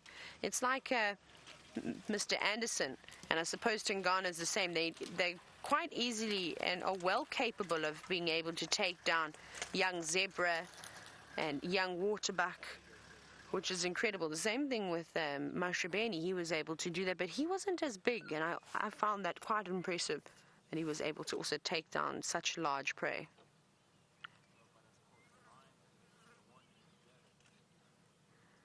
Just sitting up again. I don't know if he'll stay here the whole day. I suspect he'll probably move at some point. Now, Charles, you're wondering how fast a leopard can run. I must tell you, out of the animals, the leopard has got the most incredible charging speed. So I'm terribly sorry, I forget what it is in feet. But in meters, a leopard can charge at 24 meters per second. So before you've even blinked, he'll be at your feet going, hello, here I am. Now, their initial speed is quite quick. They can't really run as fast as lions, I don't think. We often see the leopards trying to sneak up and almost doing this sort of pounce technique where they'll come through the long grass and then jump up and land almost directly on top of their prey. So I don't think that they can run more than about anywhere between 50 and 60 kilometers, but they won't keep that up for very long. It's just a brief speed. Like I said, they're experts in getting right up to their prey. And instead of chasing it down like we see the lions doing, in relation, not chasing it down like the hyenas and wild dogs will, of course, but they don't need to run for as long. It's usually a quick dash, that initial charge, and they're within 10 or 20 meters already of their prey. But I think what we're going to have to do, it's quite limited a view here. So maybe what we'll do is I think we're going to have to pull out and just give a couple of other guides a chance. There were quite a few of them standing by waiting to see this beautiful beast, but it's something exciting. Maybe he'll still be around this afternoon and we'll have an opportunity to follow up on him again then. So you're going to have to grab your final screenshots as I start the vehicle. We'll just let Andrew move out and then we'll have our chance and then move out.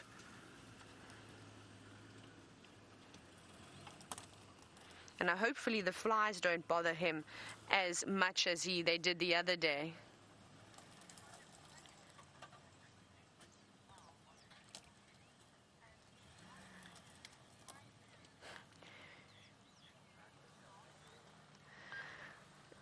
Bob and Laura, I love that. You know what, I didn't even notice that. That is amazing. So please can you take a screenshot of this beautiful smiley face that Bob and Laura have pointed out for me that he has on his shoulder, on his left shoulder. That is incredible. See, it's amazing how different people are able to see different things. I didn't even notice that. That wasn't something that particularly stood out to me. But now, that is all I can see on his body. So thank you so much. I'd appreciate those screenshots if you can hashtag Safari Live on Twitter, or you can even email them to me or us at questions@wildearth.tv, and I'd have a look at them a little bit later. But I'm so glad that you all enjoyed the beautiful Tingana, but I think it's our time to leave him and continue his slumber. Right, wasn't that amazing? We're going to head on now, and I know that James is dying to catch up with you all again. He's got some elephants.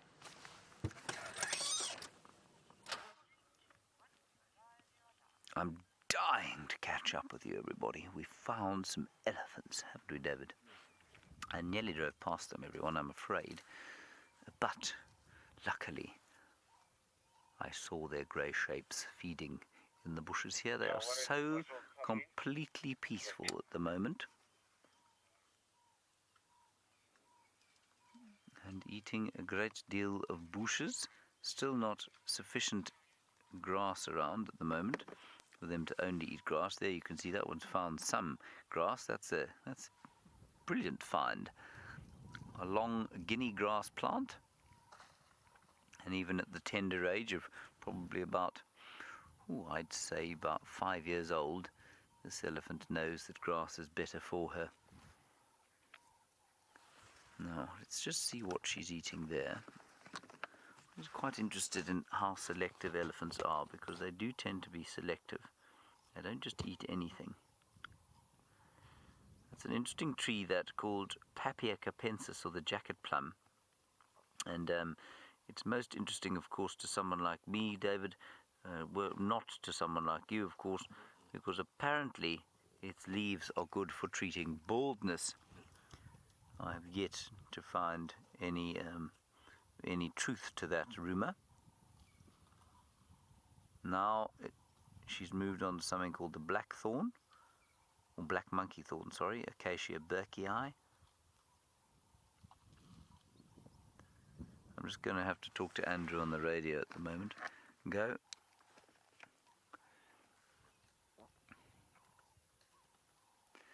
Negative, I called in that I left them about 10 minutes ago.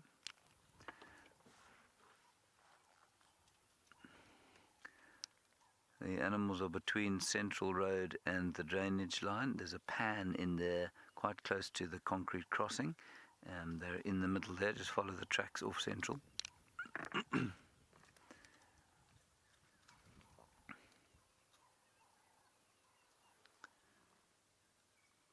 Isn't that a lovely picture? Completely peaceful. Sunday peace. I actually think that's a knobthorn tree. I don't think it is a black monkey thorn. No, it is a black monkey thorn. Don't worry, David. I know you were suspicious that I got it wrong, but I didn't. Don't worry. I know that your heart was beating with a deep sense of fear that I had lied to our audience, but I have not. Now, there are probably about 10 or so elephants lurking through the bushes here. You can hardly hear them at all. Lauren, I really enjoy your question, because I think my answer to it is unusual. I'm not sure how interesting it is, but it's unusual. You say, what made me want to become a safari guide? Thank you, David. David's supposed to go... I did. But I didn't hear him. He's supposed to give me a little clicking sound when he turns the camera to me, so that when it comes to round, I look you in the eye magically. Anyway, we'll try it again. David, go back to the elephants right now. There we go. That's how it's supposed to work. Lauren, you say, how did I become a safari guide? Lauren, I was going to try and become a guitarist at one stage in my life. I was going to become a professional musician. I did study biology, and then I decided that I should probably go back and play the guitar. Unfortunately, well, very fortunately actually, I had a girlfriend of whom I was terrified, and she said we were going to the bush. So I said, okay, yes, let's go to the bush. And I said, what are we going to do there? And she said, we're going to be game rangers. And I said, oh, okay. I didn't know what a game ranger did. I thought maybe they counted grass or animals or something like that. And a little while after that, I found myself on a 6-week training course at Pinde Game Reserve, which is down in the north coast of Natal. And I was in a drainage line in the year 2000 during the floods, so there was a lot of water. And I was on watch. I found myself on watch, solely responsible for the lives of 20 complete strangers, also on the training course. And a lion roared in the distance. I only just managed to recognize it as a lion because I'd never heard a lion roar before, and I was convinced that it was going to come and kill me and all the people that I was responsible for. And that was my first kind of proper bush experience. And slowly I became completely enamored with it, and I just carried on. Thankfully, the lady and I split up after the trainers decided that she didn't really have the personality to look after high-paying international travelers, and so she moved on and I stayed. That's how I became one. The one thing is, though, I've always, from my teenage years, in fact from before that, we used to go to the Drakensberg as family, and I've always been completely convinced that I needed to live in a beautiful area, somewhere touched by the wilderness, since I was in the mountains as a young child. And from that point on, I knew that I needed to live in a beautiful area. So for me, yes, having the animals around is absolutely magnificent.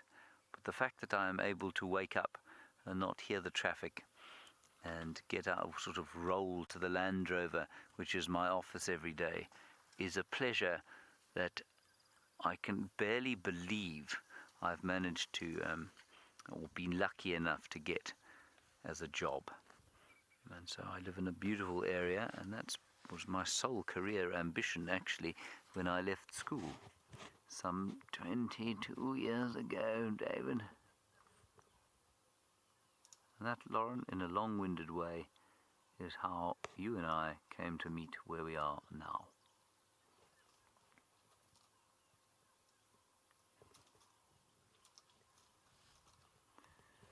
Many lessons in that story, David, for a young man like yourself.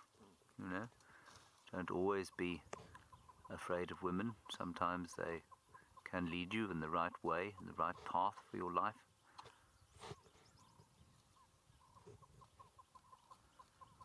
Perhaps the other lesson is that you should always do what a woman tells you to do.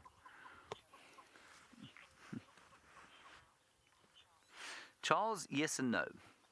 Moving on from my personal story of, I suppose, relationship trials and into the wilderness, which tends to sort out all kind of truths you're trying to figure out anyway. Charles, you say, is it true that when elephants are trying to tell truths to each other, that they do so with vibrations that they send through the ground? Not normally, Charles. They do send vibrations through the ground, apparently. They call it tectonic communication, which is a rather fancy term for, apparently, when they stamp, apparently, that it can be perceived by other elephants for up to, I think it's 20 kilometers or so, that's about 12 miles in the distance. And so long-range communication, in much the same way as sort of signaling from hilltop to hilltop, elephants are able to talk to each other over vast distances. And certainly when they used to do the culling in the Kruger Park, so up to 1996, they used to take out about 900 elephants a year from the Kruger National Park population. Elephants, they were culling in the south of the park, elephants in the north used to be extremely nervous and extremely distressed. There's definitely some kind of long-range communication that takes place. But I think you'll find that most of the communication is rumbles, which I suppose you could describe as vibrations, because all sound is a vibration, but it's a low-frequency rumble that's made in the larynx, in the voice box, and that goes between the elephants in an area like this. And we don't, of course, we don't hear half of what goes on because we simply do not have the ears to be able to pick up the low frequency that these animals produce. It's a nice question. Thank you for that. Tectonic communication. Oh dear. Oh well. David, you didn't click there, did you? David's throwing me down the river here, everybody. Alright, we're going to try and see these elephant that broke this tree. While we do that, Taylor, not elephant. Taylor has something that is much more gentle with the trees.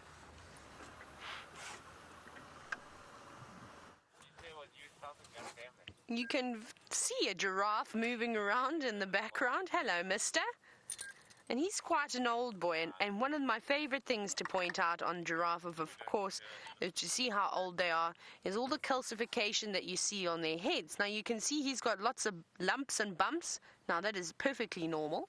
Well, I think we're going to have to try and keep up with him. So let's move forward and see if we can get another view before I explain what I'm about to explain. And we've been seeing lots of young male giraffe lately, and we've been looking at how beautiful they still are, their long lovely eyelashes, their smooth skin, and of course, well, this chap, I think he's seen a couple of battles in his life, but I will show you why in just a moment. Let's get a little bit further ahead of him so we don't get lost behind him, and we go up one more. Here we go.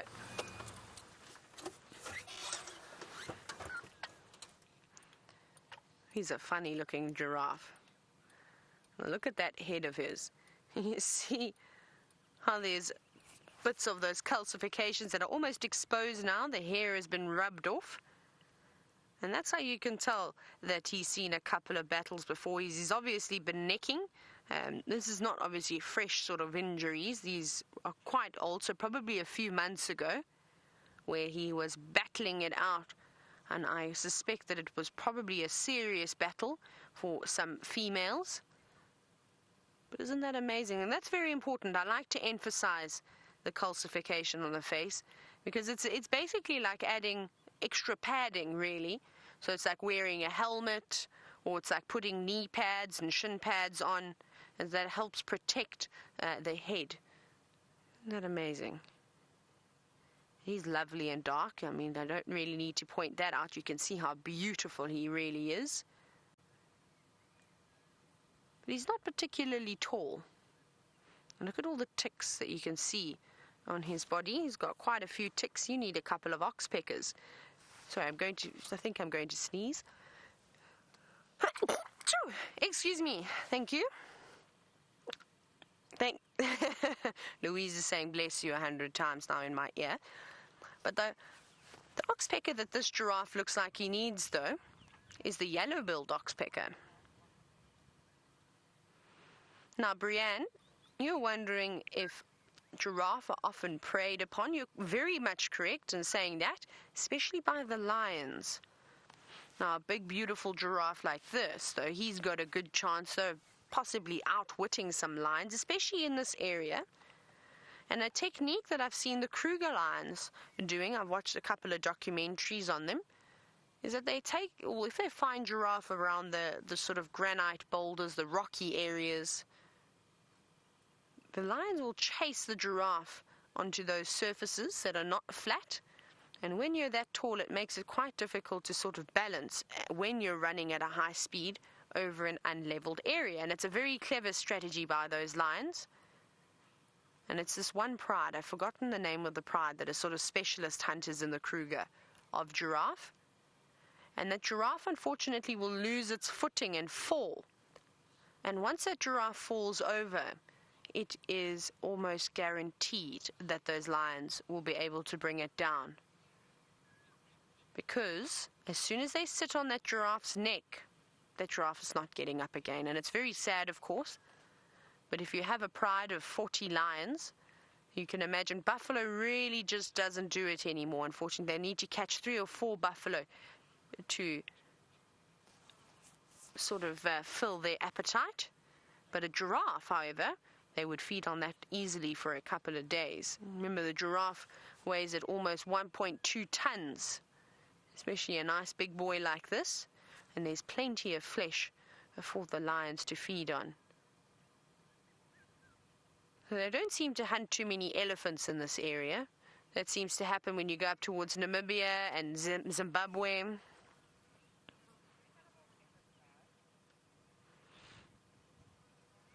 Now, speaking about the ticks that we saw all over this giraffe, we see them on the side of its body towards its rump. It's disappearing now, but I'm sure you saw that. Now, Lord Gifferon, you were saying were asking if there are any animals that can die of tick infestations. Now, the ticks, of course, will do serious damage, like the mange, when the immune system is lowered.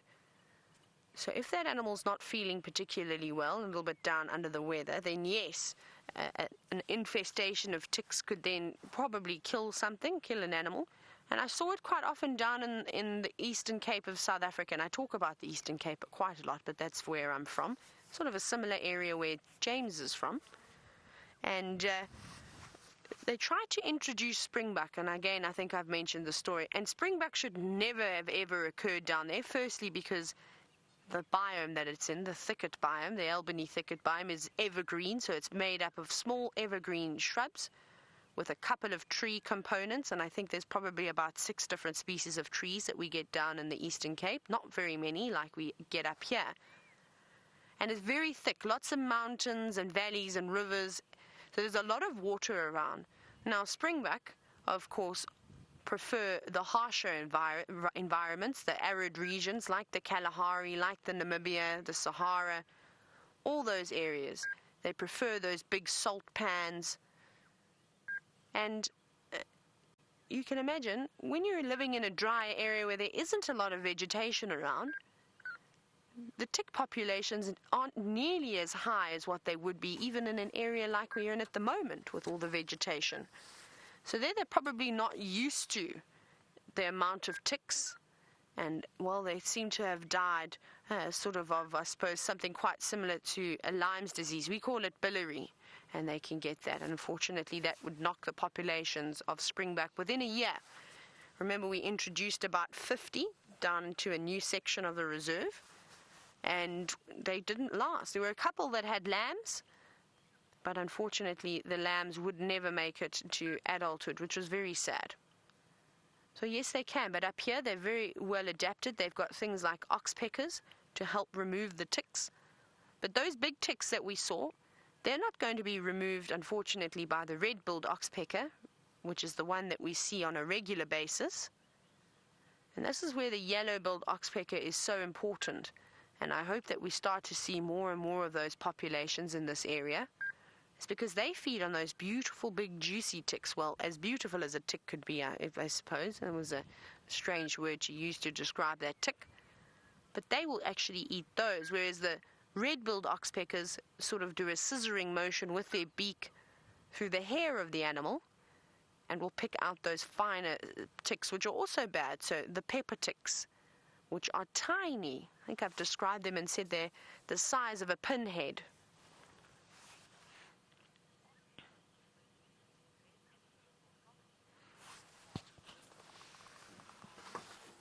Now, RT, you're wondering what the difference between those two oxpeckers that we were just chatting about are. Well, let's get the book. Let's have a look. Let's find where oxpeckers are in my book. Where's O? Here we go. 404. Oh, that's quite far at the back. We'll get that and we'll actually have a look so I can show you. Now, the first thing I'm going to tell you, though, before I even get this out, is that the yellow-billed oxpecker is larger than the red-billed. Here we go. Let's see if we can get it to stay open. Thanks, Mr. Giraffe, and hope you enjoy your breakfast. So you have a look at the bottom of the page. You can see both species, yellow on the left, red-billed on the right. Now, like I said, the yellow-billed oxpecker, you can clearly see the difference with the beak. It's got that big yellow patch at the base. And you see how it also lacks the yellow eye ring, unlike the red-billed oxpecker. So those are two very easy things to spot. But now another thing is that the yellow-billed oxpecker is much larger than the red-billed oxpecker. So in terms of height, quite similar. Red-billed oxpecker is only about 19 centimeters, whereas the yellow-billed, I'm going to pull this away very quickly. There's just another vehicle, so I need to just pull off the road, but I'll keep talking. You sort of got the gist of it, though.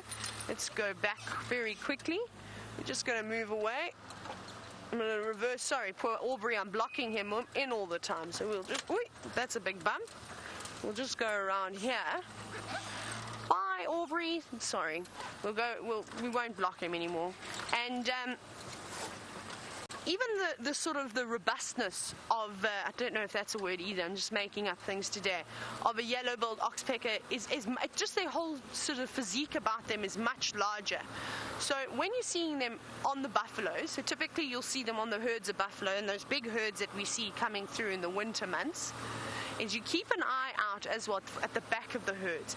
And I don't know why it is that we always see the yellow-billed oxpeckers coming in from sort of right at the back, whereas the red-billed oxpeckers are just everywhere, on the buffalo in the front, in the middle, on the back, and their call is quite different too. Like I said, just look for the size, but I'm going to play the calls for you. We're going to just stop up over here. I want to get to a point where I can pull off in case Aubrey wants to come past again. Right, we'll stop right in the middle of this little triangle. And I want you to listen to the calls because they're quite interesting. They're fairly similar, but we'll just have to turn the volume on and then we'll get to the lovely bird app, field guide. Let's go. Where is oxpeckers. Now we'll play the red-billed oxpecker first because you know that call so well. Are you all listening?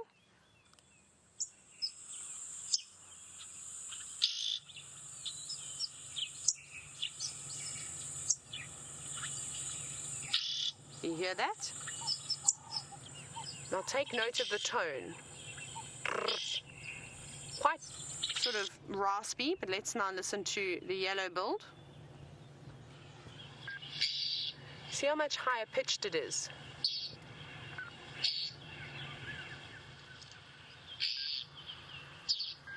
Incredible. Right. So you heard those differences now. Much higher pitched, the yellow oxpecker, the yellow-billed oxpecker, and the red-billed oxpecker, a deeper, raspier tone. So that's something you can also keep an ear out for, is when those big herds of buffalo come through. But that's something we'll keep an eye out for. I'm always looking, of course, for them. But now that the herds of buffalo have unfortunately split up, it makes it a little bit more difficult. But there we go, oxpeckers and giraffe. I think we covered that quite well this morning. But we're going to go back across to James, though, and see how his morning is going.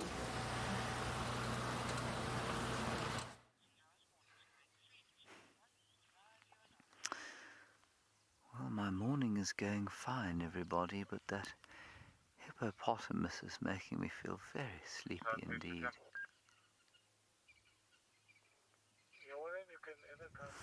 They are very, very tired hippopotamus after a night of grazing. They don't like to overextend themselves too much. They find it very trying. That one is now awake and deeply insulted that I have cast aspersions on his sort of laziness. But then he's overcome his insult and he's now starting to close his eyes again. Now we think this is old Bob, the bachelor of Buffelshoek. But of course, and don't tell Gracie this, everyone, this could be an entirely different hippopotamus. And this water is starting to dry again. It's interesting. It doesn't take long for the water in Buffelshoek to dry out. So that's a 2.5 ton animal lying in what is essentially probably only, I'd say, about 3 feet of water. Absolutely maximum where he is there. You like my mixing of the metric and imperial systems there, David? Yes, I quite liked it myself. Let's go and look here, because I think there is oh, it's a beefy.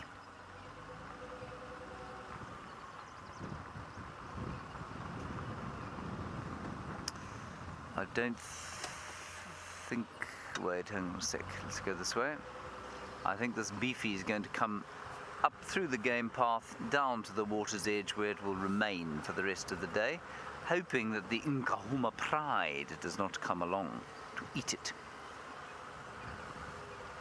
We'll try and get you a view of this beefy. I'm surprised we haven't seen more beefies today. No, this beefy does not want to be seen, I'm afraid.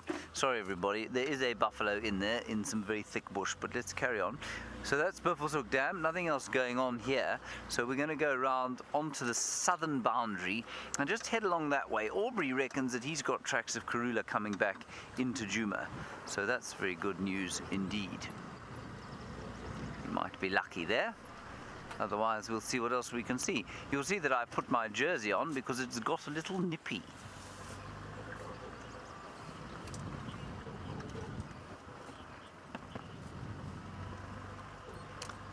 Oh, AJ, you say, obviously we're in a very technology-rich environment now, and you say, how has guiding been affected by technology over the years? You know, I mean, I began my guiding career in 2000 in that drainage line so many years ago, where I was terrified of both my girlfriend, of course, and the animals that were going to come and eat us.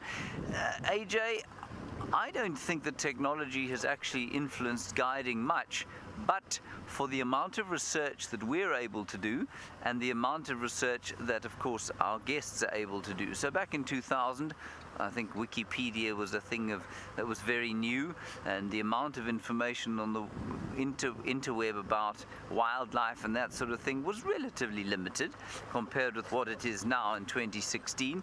And that means that when you take a safari now, you have an audience that is infinitely more or better informed than it was. And so the guides have to be that much more clued up, and they have to be that much more aware of what their guests know. Now, of course, with you guys who are watching, you've got information at your fingertips all the time. So we have to be extremely careful about telling pork pies to you, because we will definitely be caught out.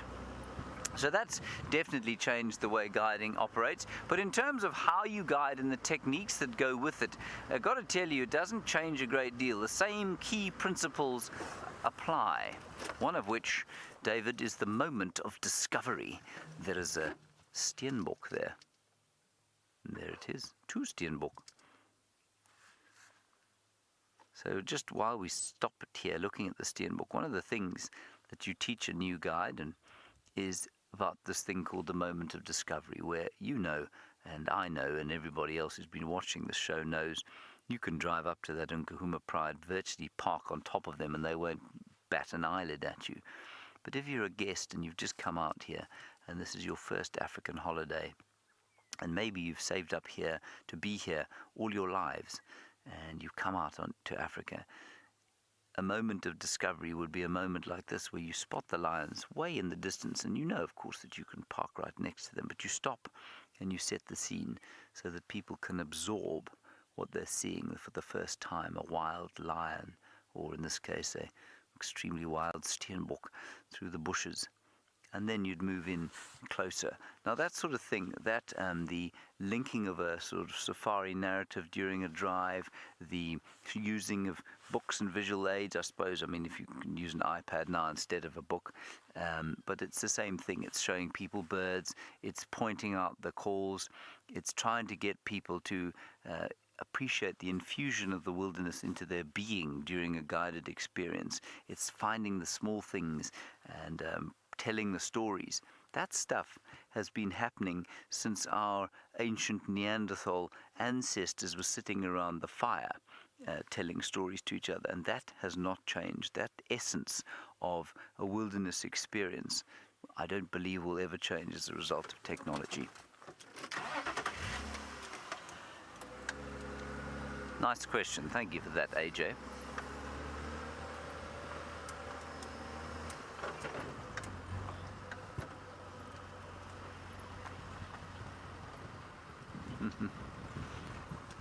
There's the steenbok mum, and she's got a little lamb. Leilani, you want to know what my favourite part of being on safari has been? I think while I've been, we very kindly said, educating you. Well, for me, it's the same reason that I came out here in the first place. It's the joy of being out here, and hopefully transferring some of my sense of wonder and my sense of peace and my sense of I guess, soul healing, if you like, that the wilderness gives me. So for me, the most exciting part is trying to give that and transfer that across to you. The smells, the sights, the sounds, different seasons, all the complexity that goes with living in a wilderness area. That steenbok don't look so fly. It's not in a very good way. also looking a bit hippie. Now, Dave, if you just swing the camera slowly to the right-hand side, you'll see that Steenbok use little lamb. Isn't that cool? Isn't that cool? That is a little lamb. Well, it's not that little. It's probably, I've no idea how to age a Steenbok, but I would say that's probably about a month or two old. No, it must be bigger than that. Must be about 5 months old, because it's about 2/3 the size of its mother, which is standing, what we call another Afrikaans. I sometimes use Afrikaans expressions because they're quite cool. Stock still, which means basically it's standing as still as a stone, as still as a stick. And that is what a Steenbok does, of course, unless it's running away into the bush and then stopping.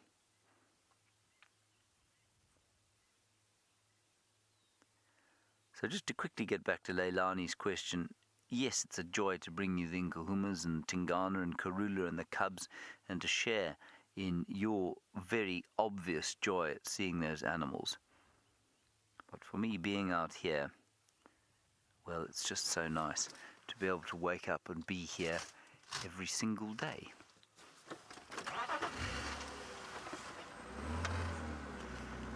Right, on we go.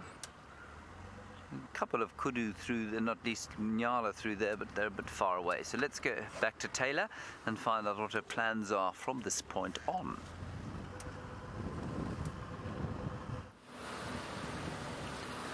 We're just coming back around past quarantine again. We're going to head towards the dam and cross the wall. And I believe we've had a request from James to head to the Magpie Shrike Nest. So that's where we're going, is straight to Hyena Road. And we'll head around there. But we'll do a bumble. We won't race on over. We'll see what else we can see. Perhaps we'll go maybe around Mvubu Road, and then we'll go along one of the fire breaks, and then we'll come back down Hyena Road. Maybe we'll have a look at Buffelshoek Dam. I think let's go also check Buffelshoek Dam and see if there's any interesting birds around. Oh, only, okay. Well, we're going past you very quickly. But that's what I'm thinking of so far. I haven't quite decided what else we're going to do. I think we're just going to take it as it comes and see what it jumps out at us. I'm really excited for the flowers to come through, but I think I'm going to be a bit disappointed even after this bouts of rain that we had almost a week ago now. I thought that would have been enough to send the flowers pushing through the ground, but obviously not, because there's so many beautiful ones that we're going to see when we have enough rain. Right, so maybe we'll take a different tour. I'm changing my mind again, of course. There's lots of vehicles all around us, and they all seem to be stopped looking at maybe birds and things, so I don't want to drive and disturb them. So we'll go this way. I saw one of the guides in the dip on the other side of the wall, so I don't want to have to chase them around and sort of have a standoff. But we'll just change our route again. And this is what happens in safari. It's actually difficult to have a plan, because often that changes quite regularly. So maybe we'll go down one of my favorite roads. We'll go down Vulture's Nest, but before, look at this Egyptian goose.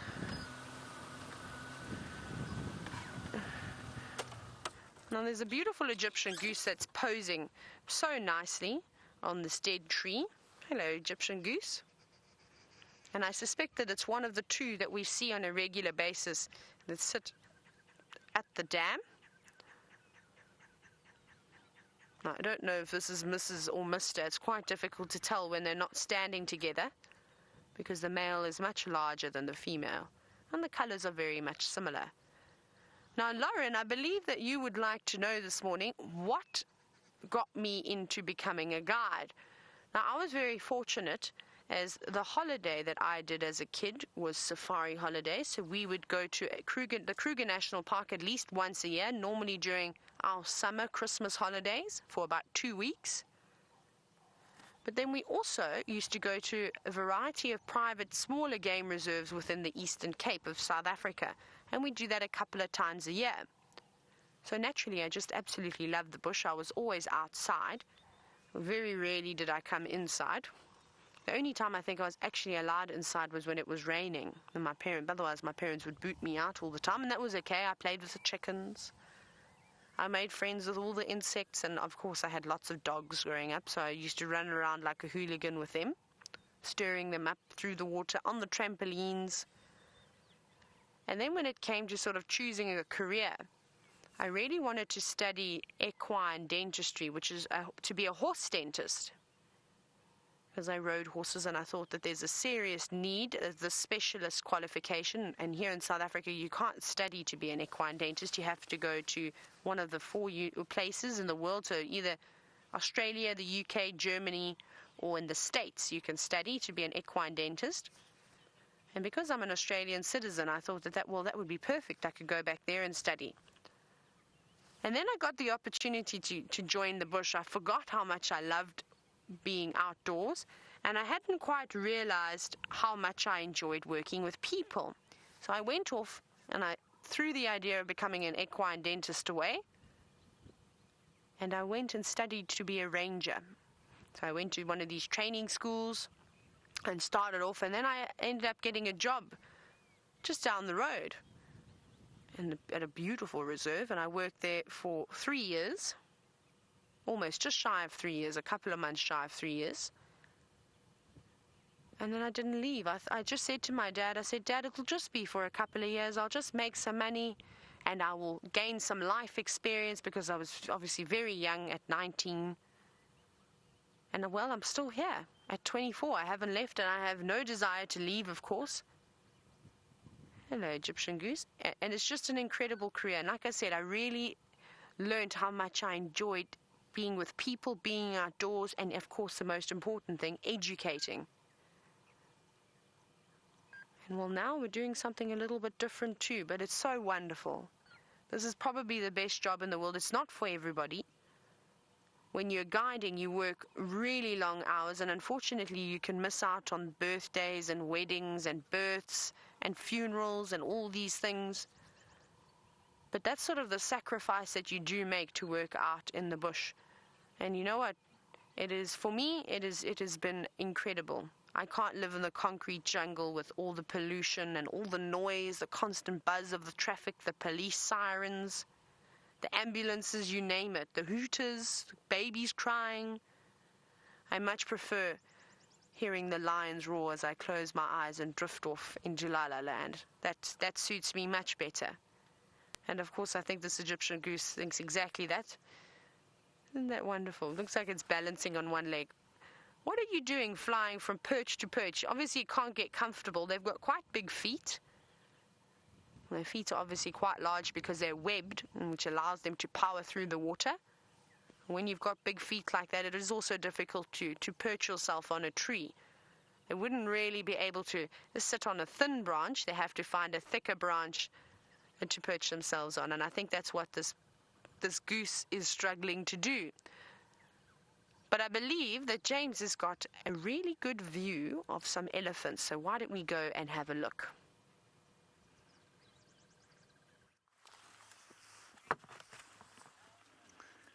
Well, it's not the best view of some ellies, everyone, but there's quite a nice little calf in there somewhere. I'm just hoping they will come out into the open. They were heading straight towards us, and then they deviated. They decided they needed to go somewhere else. So unfortunately, they're not coming towards us anymore. But we'll just sit here patiently and see if they don't come out. Now, we were talking yesterday about colours and the fact that I quite like the different combinations of colours. My favourites being the grey and gold of the winter time, and the way that the animals blend into that, the waterbuck and the kudu. But I also like the elephant's grey and the bright green of the spring. I think it's a really nice colour combination. Don't you, David? Yes. Marvellous.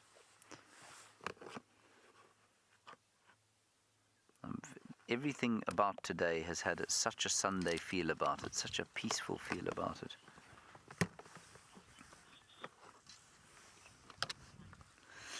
Michael, nice one from you about colour. Of course, we were talking about colour, and you say, do elephants see in colour? And why is their eye so small in comparison with the size of their skull? We don't know. I'm not sure if they do see in color as well as we do. I think they probably see degrees of color, but because they, of course, have to operate in an area of predators at night, they by default will need to be able to see better than we can at night, and that will immediately mean that their color vision is slightly reduced. So no, I don't think they see anything like as well as we do color-wise. But their eye, why is their eye so small? Well, their eye is as big as it needs to be. I don't think that there's any real reason why it should be that much smaller. And I mean, it's an interesting question. Is it that much smaller proportionately? I suppose it is. It's not as small as a rhino's eye, but yes, I guess it probably is quite a lot smaller than, say, an impala's proportionately. I've never actually thought about it. Yeah, I don't know why it would be that much smaller. I guess, you know what? It probably doesn't have to be any bigger. You'll probably find that an eye reaches the point at which, you know, I mean, our eyes are the size that they are, but we can see everything around us as much as we need to see. And I think you'll find that making the lens any bigger would probably be physiologically very expensive and not actually confer much sight advantage. I think that's probably the reason. All right, let's move up here. We're in the far eastern reaches of Djuma now. And move on to the cheetah cat line and see what we can find there. Maybe Kurulski has come back. Well, it's before we do that, though.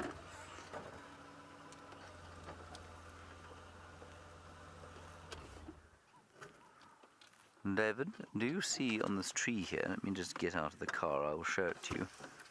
But I'm very subtly going to do it because I do not wish to be flattened by the elephants. Certainly not while we're live, anyway.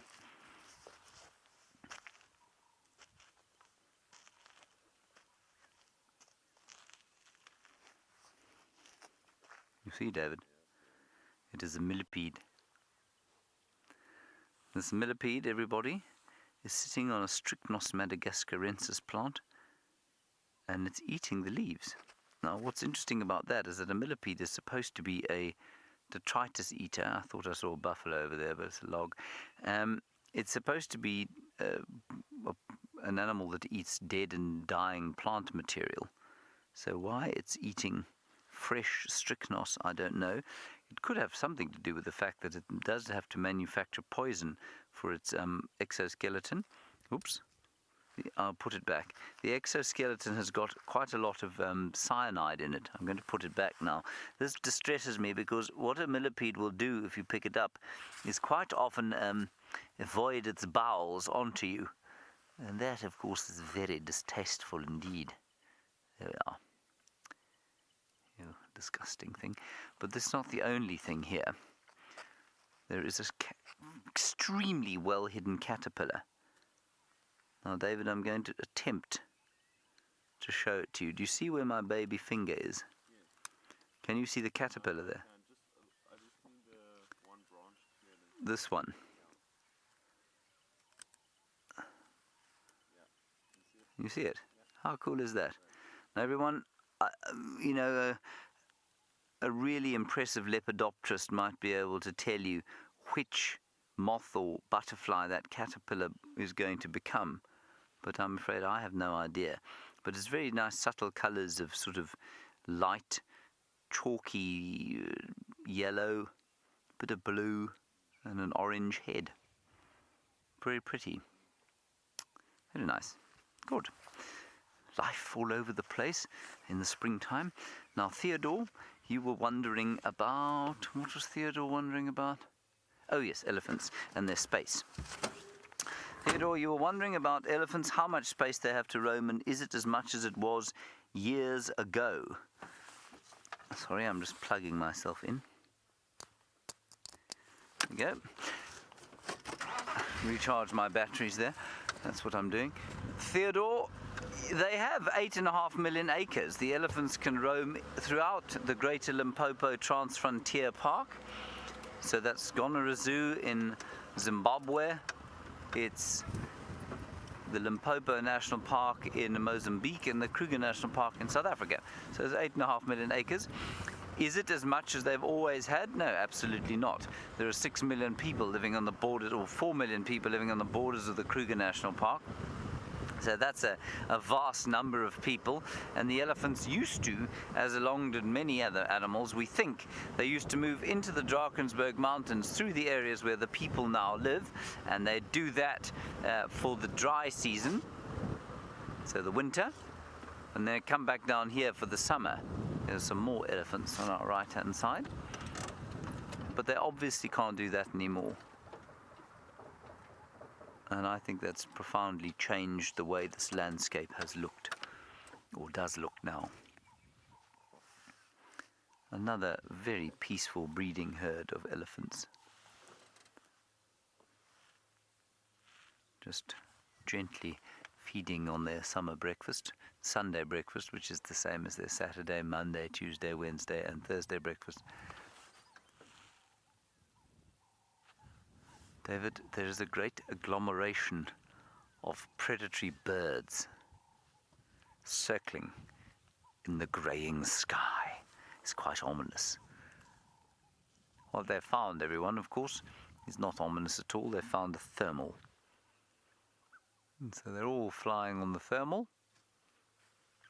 gaining some height so that they can see some hapless thing that's died either during the night or yesterday, and then they will go and eat it as it rots quietly in the 37-degree heat that will ensue once this cloud burns off. Good. On we go.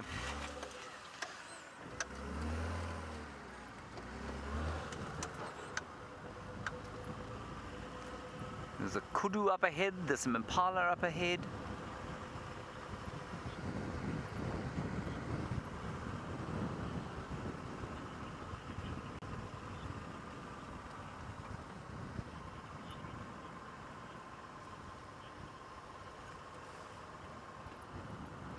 Patrick, I'm afraid your comment on why elephants' eyes are like they are has mystified me to the point of me wanting to sort of lie underneath the car and have a break.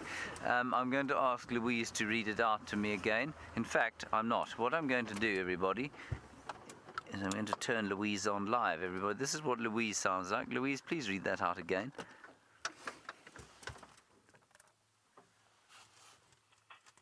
Comment from Patrick. There we go. The degree of symmetry is non-responsive to the brain and therefore lead a straight parallel vision and hence leads behind depth but not height. Patrick?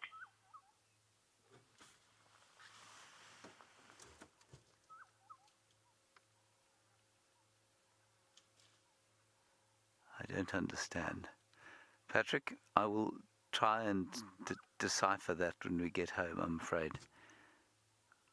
The degree of symmetry is non-responsive to the... Patrick, thank you for that very much. I will have a look at it when I get home, but I'm afraid I am utterly mystified as to how to make sense of it. Louise sounded like she knew exactly what was going on, so I'll get her to explain it when I get home. Sorry, Patrick. Oh, we've got kudu frolicking about here. There's some zebra in the background. There are some orioles calling. There are some buffalo eating grass around here. It is just a magnificent day. Let's go a little bit further forward. I'll show you the beefies and the zebra. The degree of symmetry is non-responsive to the brain. I'm lost from there.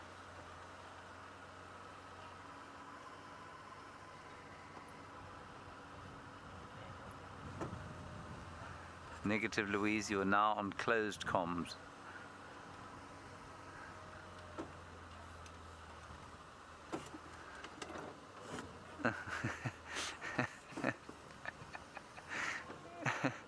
Louise, I'm afraid everybody has confessed also to being mystified by Patrick's answer. There we have the kudu being very confiding, unlike most kudu who normally run away.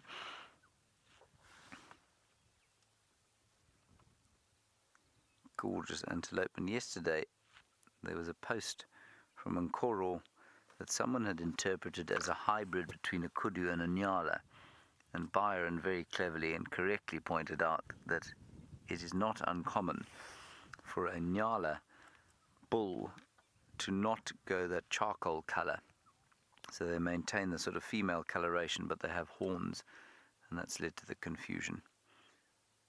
And I thought that was a really nice discussion that Byron had yesterday. Now, in front of us, David, we have got the beefies and their friends, the zebra. You see, they are friends, David. They are not crossed with each other. Long may that situation persist. And what I think is interesting, I'm going to sneak further forward. Let's see if these buffalo have managed to find some grass of sufficient length that they can actually eat it. Remember, yesterday and the day before that, I made note of the fact that the buffalo are doing a lot of browsing, and I think that's a function of the fact that the grass is too short for them to eat. And they are in a very, very bad way, and they've continued to lose condition after the rain. Whereas if we look at she's quite heavily pregnant too. Got a very heavy belly, but unfortunately her hips are sticking out, so that calf inside there probably struggling. But the zebra, who we'll go and take a look at now, they just look like they've got on with things just fine. There's a browsing buffalo right next to us, David. It's eating Cissus cornifolia, or mbezana, the bushman's brake.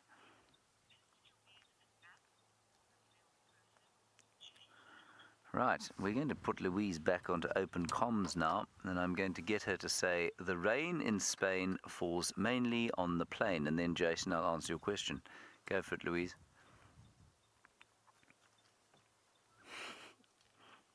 The rain in Spain falls mainly on the plain. This is ridiculous. Jason,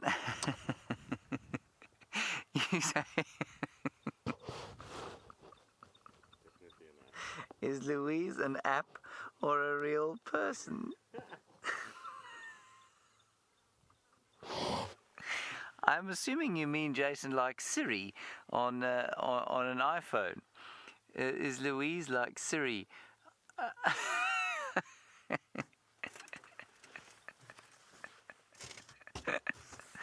Jason, Louise is not like Siri. Louise is a genuine human being. That is wonderful. Thank you, Jason. I'm going to refer to Louise, and so will everyone else in the camp, as an app from this day forth. Our resident app, Louise Pavid. I suppose, to a little bit of an extent, the radio does kind of disembody the sound. Now, quickly, Dave, if you don't mind, quickly. Oh, sorry. Yeah, it's gone off. It was a false tiger moth that's flown off down the other side. Taylor's got some elephants of her own. Let's go and find out if they think Louise is also an app.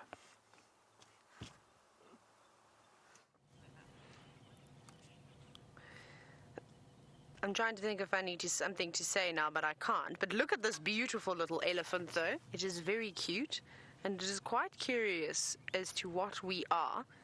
So we're just sitting very quietly because as we sit here, it's getting braver and braver and coming closer and closer to the vehicle, which is quite funny. And it's very cheeky because every now and then it lets off a little head shake, this young man. Let's see, look there, he doesn't know what to do with his trunk. He's just swinging it around, hoping that it will go in the right direction. But off he goes. Okay, well, let's go forward again. There's an entire herd of elephants moving around here. But as you know, the elephants move quite quietly. But let's see if we can get one last look. It's okay, big girl. Now, Mom doesn't seem too impressed with us, or that one behind us, as you heard that trumpet. But of course the little ones don't mind. They just continue playing and having a great old time because they know they've got mom and, well, all the other aunts and grandmothers and sisters and whoever is around here to protect them. They're very happily just feeding on this lovely cool morning. And we're slowly making our way towards Hyena Road to have a look and see what's happening in that magpie shrike nest. Now, I did pop past there yesterday because we found a buffalo on Hyena Road, and I had a quick look and I didn't see anything inside. But we shall check again. Look at how she's reaching to the tops of those leaves and now trying to break the stem.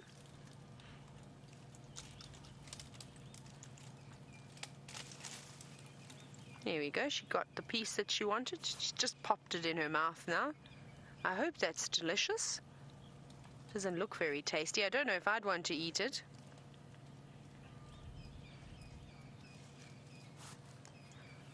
Now, this elephant cow that we're looking at, she's got two youngsters at her side. She's got that really little one, and he's probably just shy of about 6 months old. And then she had an older calf too. I didn't see if it was a male or female. And now, David, you're wondering, at what age do the little elephants start to get tusks? So I think they start out as growing at the first couple of months, but we can't see them because they're still hidden in the folds of skin. But when they get to about 2 years old, you can just see the tips of the tusks sort of protruding and sticking out slightly. And that's a really good way to try and gauge the age of an elephant. But remember, it's all got to do with genetics. So some elephants may grow their tusks a little bit quicker than others. Some may grow bigger in body size quicker than others. So you use a combination of things to age an elephant. You use their trunk. It takes them about a year to get a sort of firm grip on how to control that thing. And then, of course, the size of them in relation to the other elephants, and then, of course, the tusks. And if you use those three things, you should be able to get an accurate idea on how old an elephant actually is. And it's a pity that there isn't very much grass to eat. Actually, I want to show you. Look at all this lovely long grass that's growing underneath this buffalo thorn. It's a dead buffalo thorn. You see that? Look at all those lovely blades of grass. Now, I'm surprised the elephants actually haven't fed here and picked up these broken branches and moved them out of the way. Because typically that's what we see. Because that would make for a really good meal, and that grass is so full of nutrients at the moment. But they are quite spoiled for food with all the trees getting their leaves back on them. So there is a variety of different things to eat. But we've definitely seen a decrease in the elephants pushing over trees and stripping the bark from the trees. They seem to just mainly be browsing at the moment. Hello, beautiful. And this is sort of an animal you can just sit and watch and enjoy and not even need to say anything.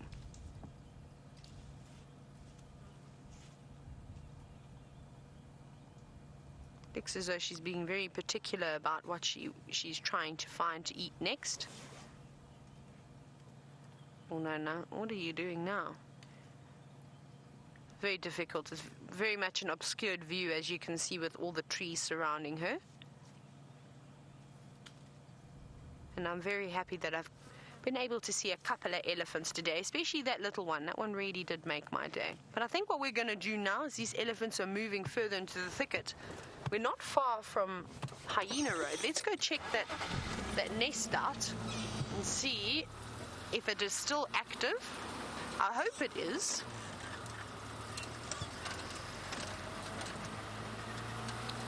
And I'm sure we'll see a couple more elephants along the way.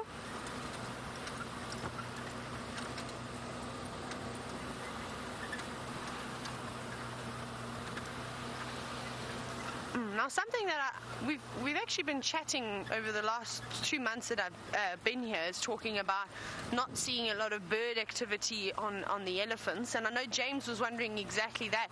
Why do the elephants tolerate cattle egrets sitting on their backs, but they don't tolerate the oxpeckers? Now, The reason why I don't think we see many oxpeckers on the elephants is because they don't have a very hairy coat like the buffalo, impala, kudu, and the rest of the herbivores have. So we see a lot of the red-billed oxpeckers, and this morning we were chatting about the differences between the yellow and the red-billed. Remember, the red-billed use that scissoring motion to go through the coat of hair to pick out the fine parasites. Now, they're unable to do that on an elephant because they've only got hard bristles that cover their body, and not lots of it. They're sort of sparsely separated, and I think that's why we don't see them. And then, of course, the cattle egrets, they're not feeding on the elephants. They're sort of just using them to catch a ride, and particularly through swampy areas. Now, we're at the nest. Brian, will you let me know when you've got a good gap? Is that good? I'm going to just switch off over here. Here's the nest. Now, straight away, this nest looks a lot more untidy than what it did almost a week ago. It seems as though something has maybe disturbed this nest, and I don't see any of the magpie shrikes around. And those 3 little chicks that were inside that nest, they should be quite large to the point that we would be able to see their heads popping out from the top of the nest. Now, I don't see anything inside there at all. So I'm wondering if perhaps maybe they fledged, but I think it would be a little bit too early because the last time we saw them, they were still naked. They didn't look like they had any feathers on their heads just yet, and their eyes seemed to be closed too. So I wonder if, unfortunately, something like a snake or maybe another bird came through here and snatched those chicks out of the nest. I think that's what happened. What did it, though? I'm uncertain, which is unfortunate for Mr. and Mrs. Magpie Shrike, but hopefully they get an opportunity to lay some more eggs. But let's go back across to James, who I believe has got the fastest creature in the world.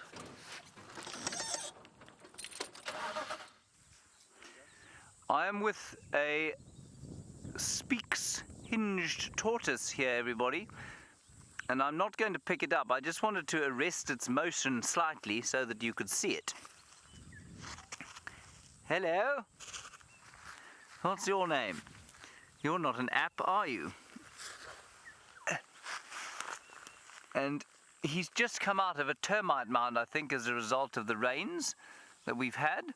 And he's now going to go and try and find a snail to eat. That's what they like to eat. They like a little bit of escargot.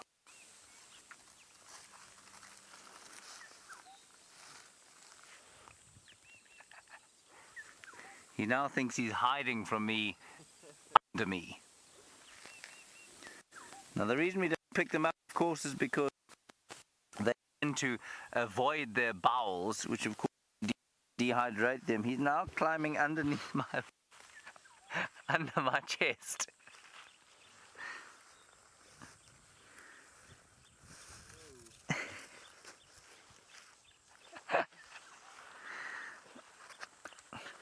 All right, little fella, off you go. How cool was that? Shame. But he was going quite fast. You know, a tortoise is not a slow animal. As we all know, the tortoise beat the hare. And so I thought I'd better get out of the car to stop it escaping from us. There we are. It's now starting to warm up quite nicely. Unfortunately, this very pleasant warm temperature will turn into an incinerator temperature very soon. David and I were just commenting on how wonderful it is to have the cloud, but how sad it is that it isn't going to remain. It's not that sad. I mean, look, there are sadder things in the world than that. Now, we're approaching the Mati drainage, and there was some indication that there could have been Karula activity around here. Sorry, MSO channel, I missed you. The Game Drive channel was waffling away. UFO channel. What about it? He said that tortoise is funny. Oh, it's funny. Great, thank you. I think it was quite funny too. I'm confused. A UFO channel is the name. and he said that he thought the turtle was funny. Good. Right, got it. Thank you, UFO channel. Thank you very much. I'm sorry for the confusion. My app in my head. The Louise app is not functioning properly. I can't hear it. That's too funny. You say the turtle was funny, yes. Well, look, they're not champions of comedy, I don't feel, but they're not turtles at all. Just remember that tortoises, similar to turtles, but turtles live in the sea, and so we'd call that a tortoise. And we have terrapins as well, and they live in fresh water. I've never heard of anybody describe the Speaks-Hinge tortoise as funny before, but you know, we all have our own senses of humor. Thank you, UFO channel. We have another one coming through.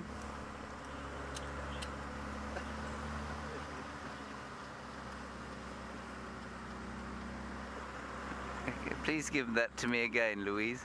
The app is really malfunctioning at this stage.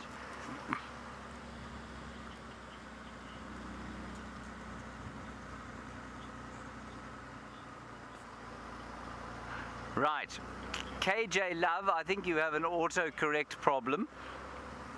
You say, do torches swim?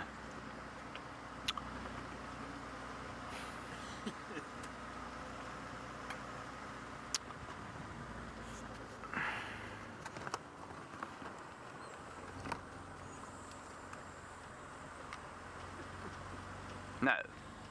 Now, I could categorically say that this cannot swim.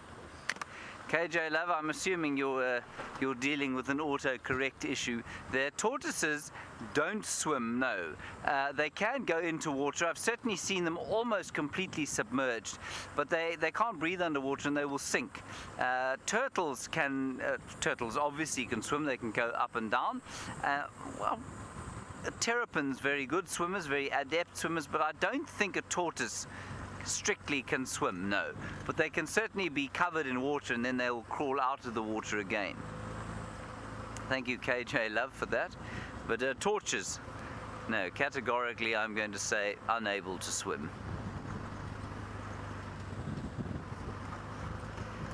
We'll have to update our app from Louise 101 to version 2.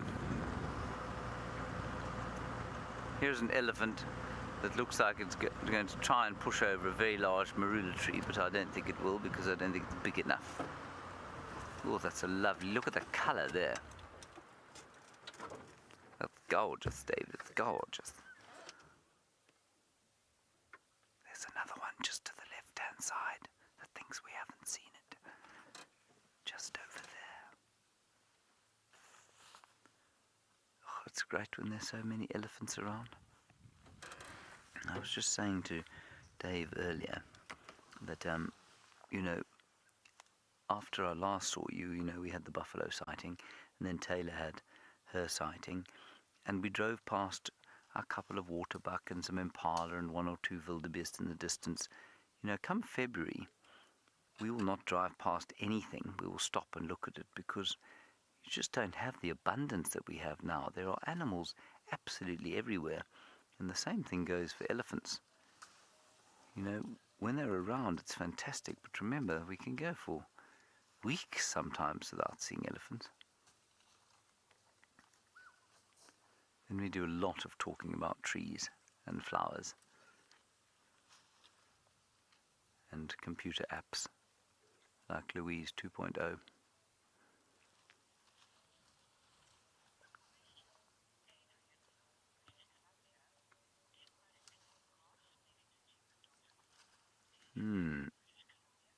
Now, all the way from British Columbia in Canada, Adrian, we were chatting a little bit earlier about the lion's chances of making it to adulthood, and you said the elephant calves make it all the way to adulthood normally. Adrian, I'm going to say probably about 80% of them get to adulthood, yes, because they do not suffer from predation.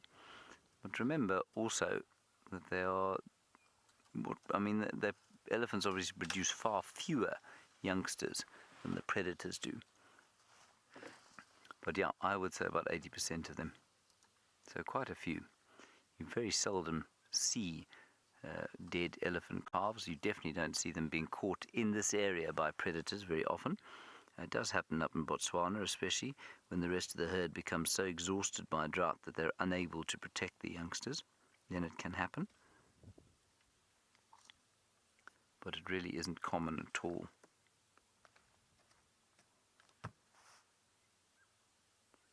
Very, very peaceful and calm again.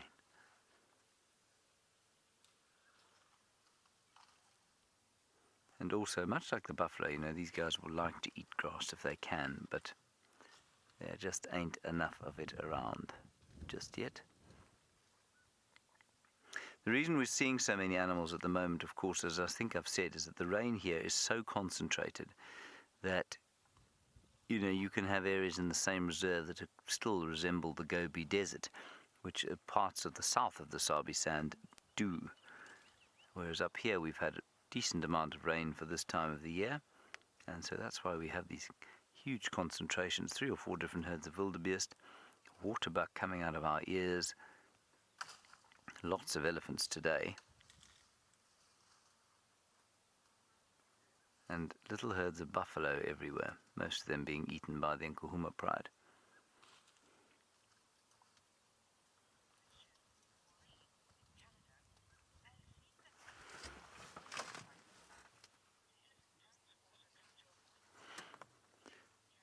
Now, we were chatting about tongues yesterday, actually, and we had a question about whether or not elephant tongues get bitten by elephants in the same way that you and I might bite our tongues from time to time. And Maureen, you're in Canada, and wondering about whether elephants have pointed tongues like baby rhinos do. I don't know about baby rhinos' tongues. I don't think I've ever seen one, but yes, absolutely. Elephants do have tongues that come to a point. They're tapered. There you saw an evidence of it there now. And they're certainly tapered down to the front of the mouth. I don't think they move around nearly as much as ours are able to. Of course, a huge function of our tongues as this cow walks across the road, just giving a little bit of a swagger to show us that she is in charge, of which I was never in any doubt, of course. Hello, ma'am.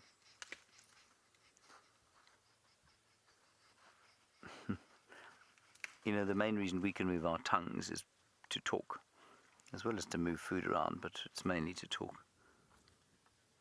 Now, if that had been a bull, everybody, he would have stopped, and he would have stopped for probably 2 or 3 times the amount of time that the cow did. The cows do not mess around. They get on with life out here. The little one making a noise, trying to suckle.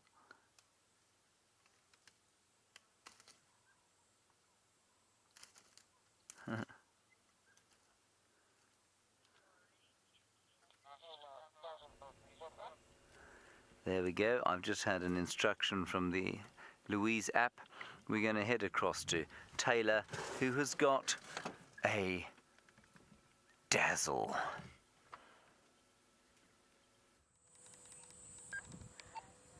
I've got so many different things going on at the moment. There's lots of birds around here, which we're going to try and hopefully get a sight of. But of course, as you can see, those are not birds that we're looking at the moment. Those are indeed zebra. Now, we found some interesting patterns on the zebra, sort of on the rump and then on that triangle that they have on their shoulder, well, in this particular individual. And the only way that I can think to describe this pattern is marbling. And now, that's not lion damage or anything like that. That's probably just genetics. And I think that that's quite beautiful. And we saw another youngster that had the same thing. So possibly they're related somewhere along the line. Which one it is, I'm not sure now. But something like that is not very common. Now, I must tell you about the interesting bird that I heard. I was hearing this noise that sounded so familiar, but from years ago, and I couldn't quite put my finger on as to who was making that noise. And I thought it popped into my head, and I went cuckoo shrike. So I quickly had a look through all the different cuckoo shrikes and I played their calls. And it sounds as though there's one or two black cuckoo shrikes, and I don't know if any of you have ever seen a black cuckoo shrike yet making a noise. Perhaps I'm actually going to play the call for you because I want you to hear it, and then maybe you'll remember it. So listen very carefully. I'm going to play it right next to my hat. So are you ready?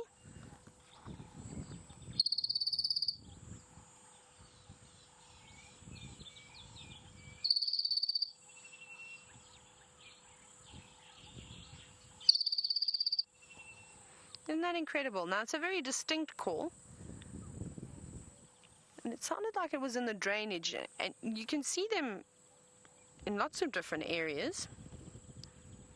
But it seems to be in this one drainage line. We're just sitting off Gowrie cut line with the zebra. It'll be quite interesting to see if I can actually find it. They enjoy the sort of woodland areas. This is a bit dense, but I suppose there's quite a few acacias, which they're fond of too. That's very interesting, but I'm going to hopefully try and have a closer look around when we finish off with these zebras.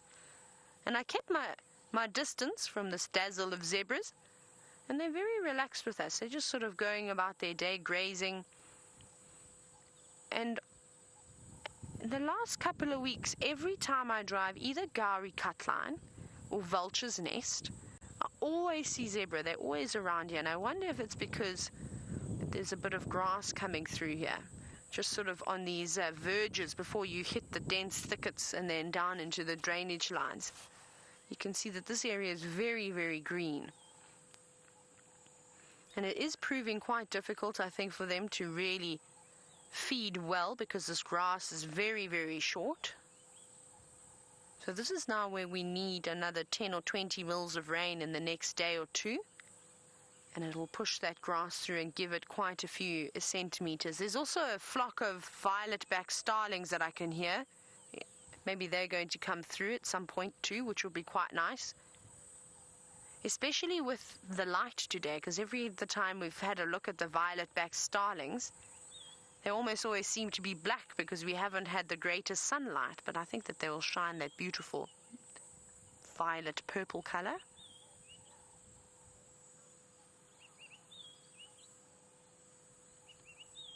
You see that zebra at the back seems to be having a bit of a sleep. Not doing too much.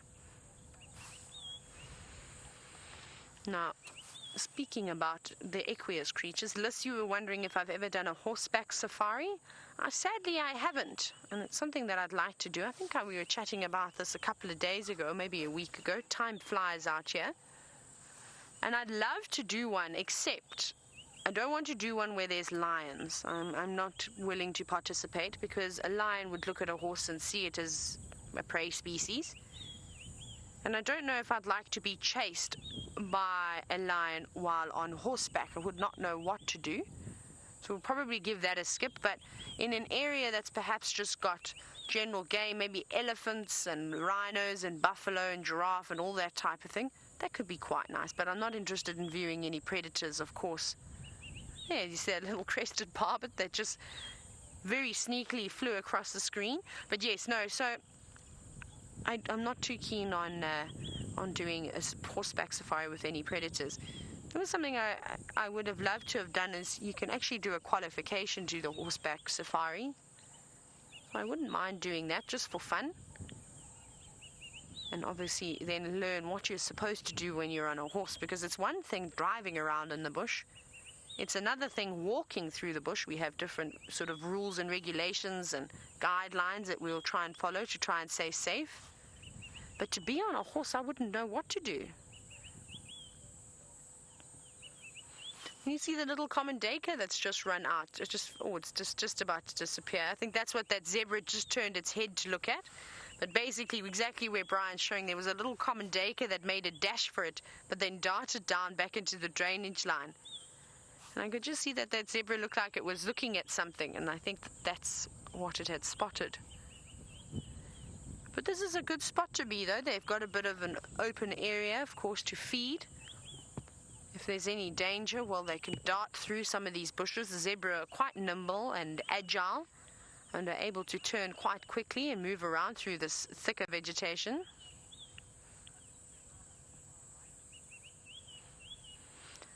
Now, Dayton, you're looking at a zebra on the far right, and you're wondering if one of them is pregnant. This one, possibly. It looks, maybe, she doesn't look particularly large, but maybe there's a little one developing. With zebra, it's, right at the back. We'll have to have a look now. We can't see it. I didn't see any that look particularly big. They've all got, see, well, the females seem to have foals here. I can see 2 foals from last season. We'll have to have a look. But the gestation period is about a year, almost exactly a year. They typically will have them in the summer months. Like I said, I've already seen the first foal of the season. I think I see her head coming out slowly. We'll just have to wait for her to pop out. I don't want to drive up towards them just because they're having such a great time and they're not bothered by us. I don't want to disturb them this morning. There we go. There's the head. Think, Dayton, that the zebra that you're talking about. We'll just wait until it pops out a little bit further. As you can see, this is Africa time here. Nothing rushes any of the animals. No, we need to move out the way. There we go. Now we can have a good look. So I think it's that zebra that's in between the ones in the middle. Yes, Dayton, well spotted. This female is definitely pregnant. You can see how she's clearly bulging and how round her belly is. So I'm sure it won't be too long.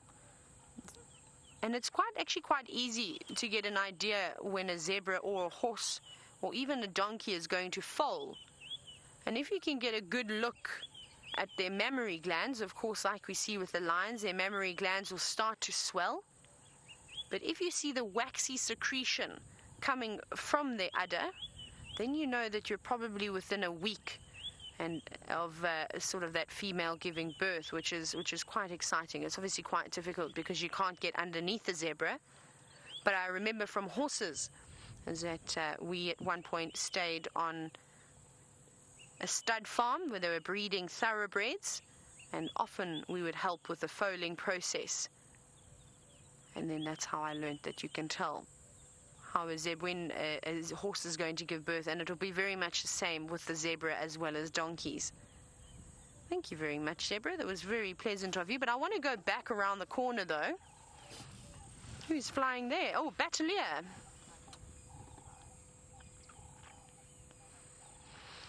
Now, Adelaine, when we were looking at those zebra, you noticed how they were twitching their skin, and you're very much right in saying that it is because of the flies. It's not anything else. So you always have to trust your gut. So well done there. And that's another defense mechanism. Fortunately, their tails aren't long enough to swish the flies around their shoulders or around their neck. So they will often sort of twitch the muscles, and then that moves that part or that area. And of course, the flies won't sit on you for too much longer. They will fly away. But what I do want to do is I want to go back to where I thought I heard that cuckoo shrike, because it's one thing hearing a call. Maybe there's something else that sounds similar to that, but to me, it's a very distinct call, and it brought back fond memories of the Eastern Cape. But let's go back to where I thought I heard it and see if we can have a little look around. Now, I don't know if you've even ever seen a black cuckoo shrike before, so I'll have to show you a photo. But they're beautiful birds. Let's open it. I'm going to go to a real photo very quickly. Let's find a good one. Here we go. Let me turn it sideways. Can you see that? So you can see it's black, as the name suggests, but it's got that beautiful yellow spot on the wing. Now, that is the male. The female is very different. We'll scroll. Let's see if we get a good one of the female. Look at her. Look how beautiful she is. Isn't that incredible? The beautiful, looks like she's got scales on her chest. And of course, that black and yellow barring on her wings. They're quite beautiful. And then that very, very typical, I can't do that call very well, but that. Let's go a little bit closer and have a look.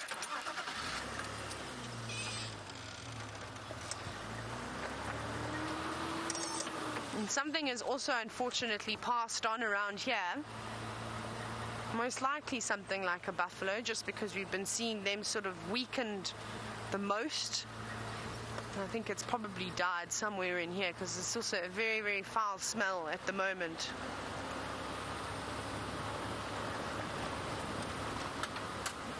So I was actually just coming through this area over here.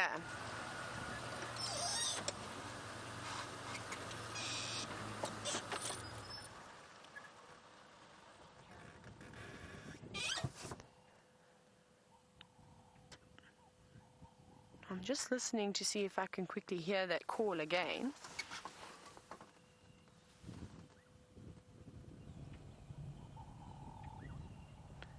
The only one I can hear now, it sounds like a Sterling's wren warbler, but that's quite far away.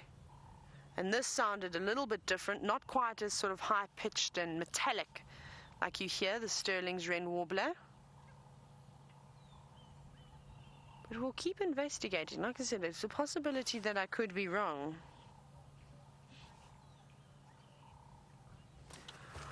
Oh no! Is it that time already? I'm so sorry. I'm going to have to say goodbye to you, but it's been an absolutely wonderful morning, and I'm so glad after putting in all that hard work, we managed to find Tingana, and I hope you got some great screenshots.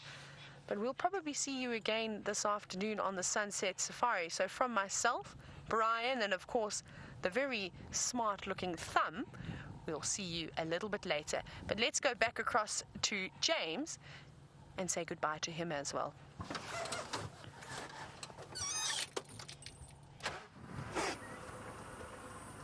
Goodbye. I'm just being wooed, everybody. We have a giraffe there that is coming, not that way, David, the other side. It's a tall thing. See that big thing there? It's behind this bush, but it was hoping it would come into frame. There it is. What a brilliant shot of a giraffe. That's fantastic. Let me go forward. It was threatening to come into this opening. I wasn't just being a complete buffoon. Semi-buffoon, yes. There it is. And what it's looking at, of course, David, is elephants. It's looking at some elephants behind it. Very fine example of giraffehood, this. A dark specimen. And much like that poor old zebra that Taylor saw earlier, he's had his tail chewed off, probably by ticks, maybe by lions. I'll move back a little. Don't run from us.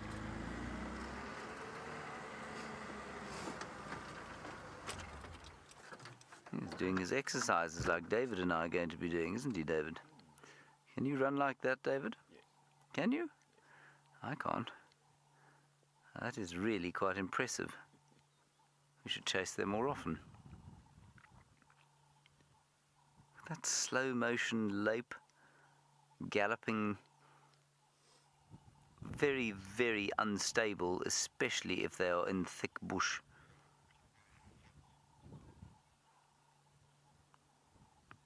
Now he's hiding behind a tree. He thinks he's completely invisible now.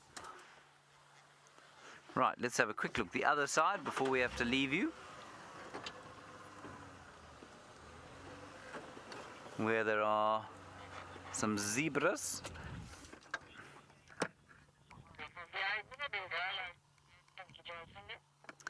Right, FJ, Funky Jazz Fingers, FJF, you're back.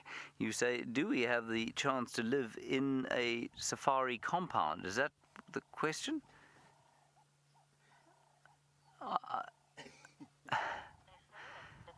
Yes, indeed. We do live in a safari compound of sorts. We live in a camp, Jazz Fingers. Which I suppose could easily be described as a compound. We all have our own rooms, which is very nice, except Jamie and Brent. They don't get to have, they share a room, but that's because they are quite friendly with each other. But we live just down here. Our compound is just over there. And I don't know why I find the word compound so amusing. It gives the impression of some kind of army barracks. Which it isn't. It's a very pleasant little camp under the shade of some marula and buffalo thorn trees. It's really pleasant indeed. And that's where we're going to go and have our breakfast now. Thank you, everybody, for joining us on our safari. Thank you, David, for your efforts. Well done. Thank you especially to our favorite app, Louise, in the final control, ably assisted by her programmer, Kirsten McLennan-Smith. But mostly to all of you, thanks for coming on Drive with us today on this wonderful Sunday. We'll see you this afternoon at 4 o'clock. Bye-bye.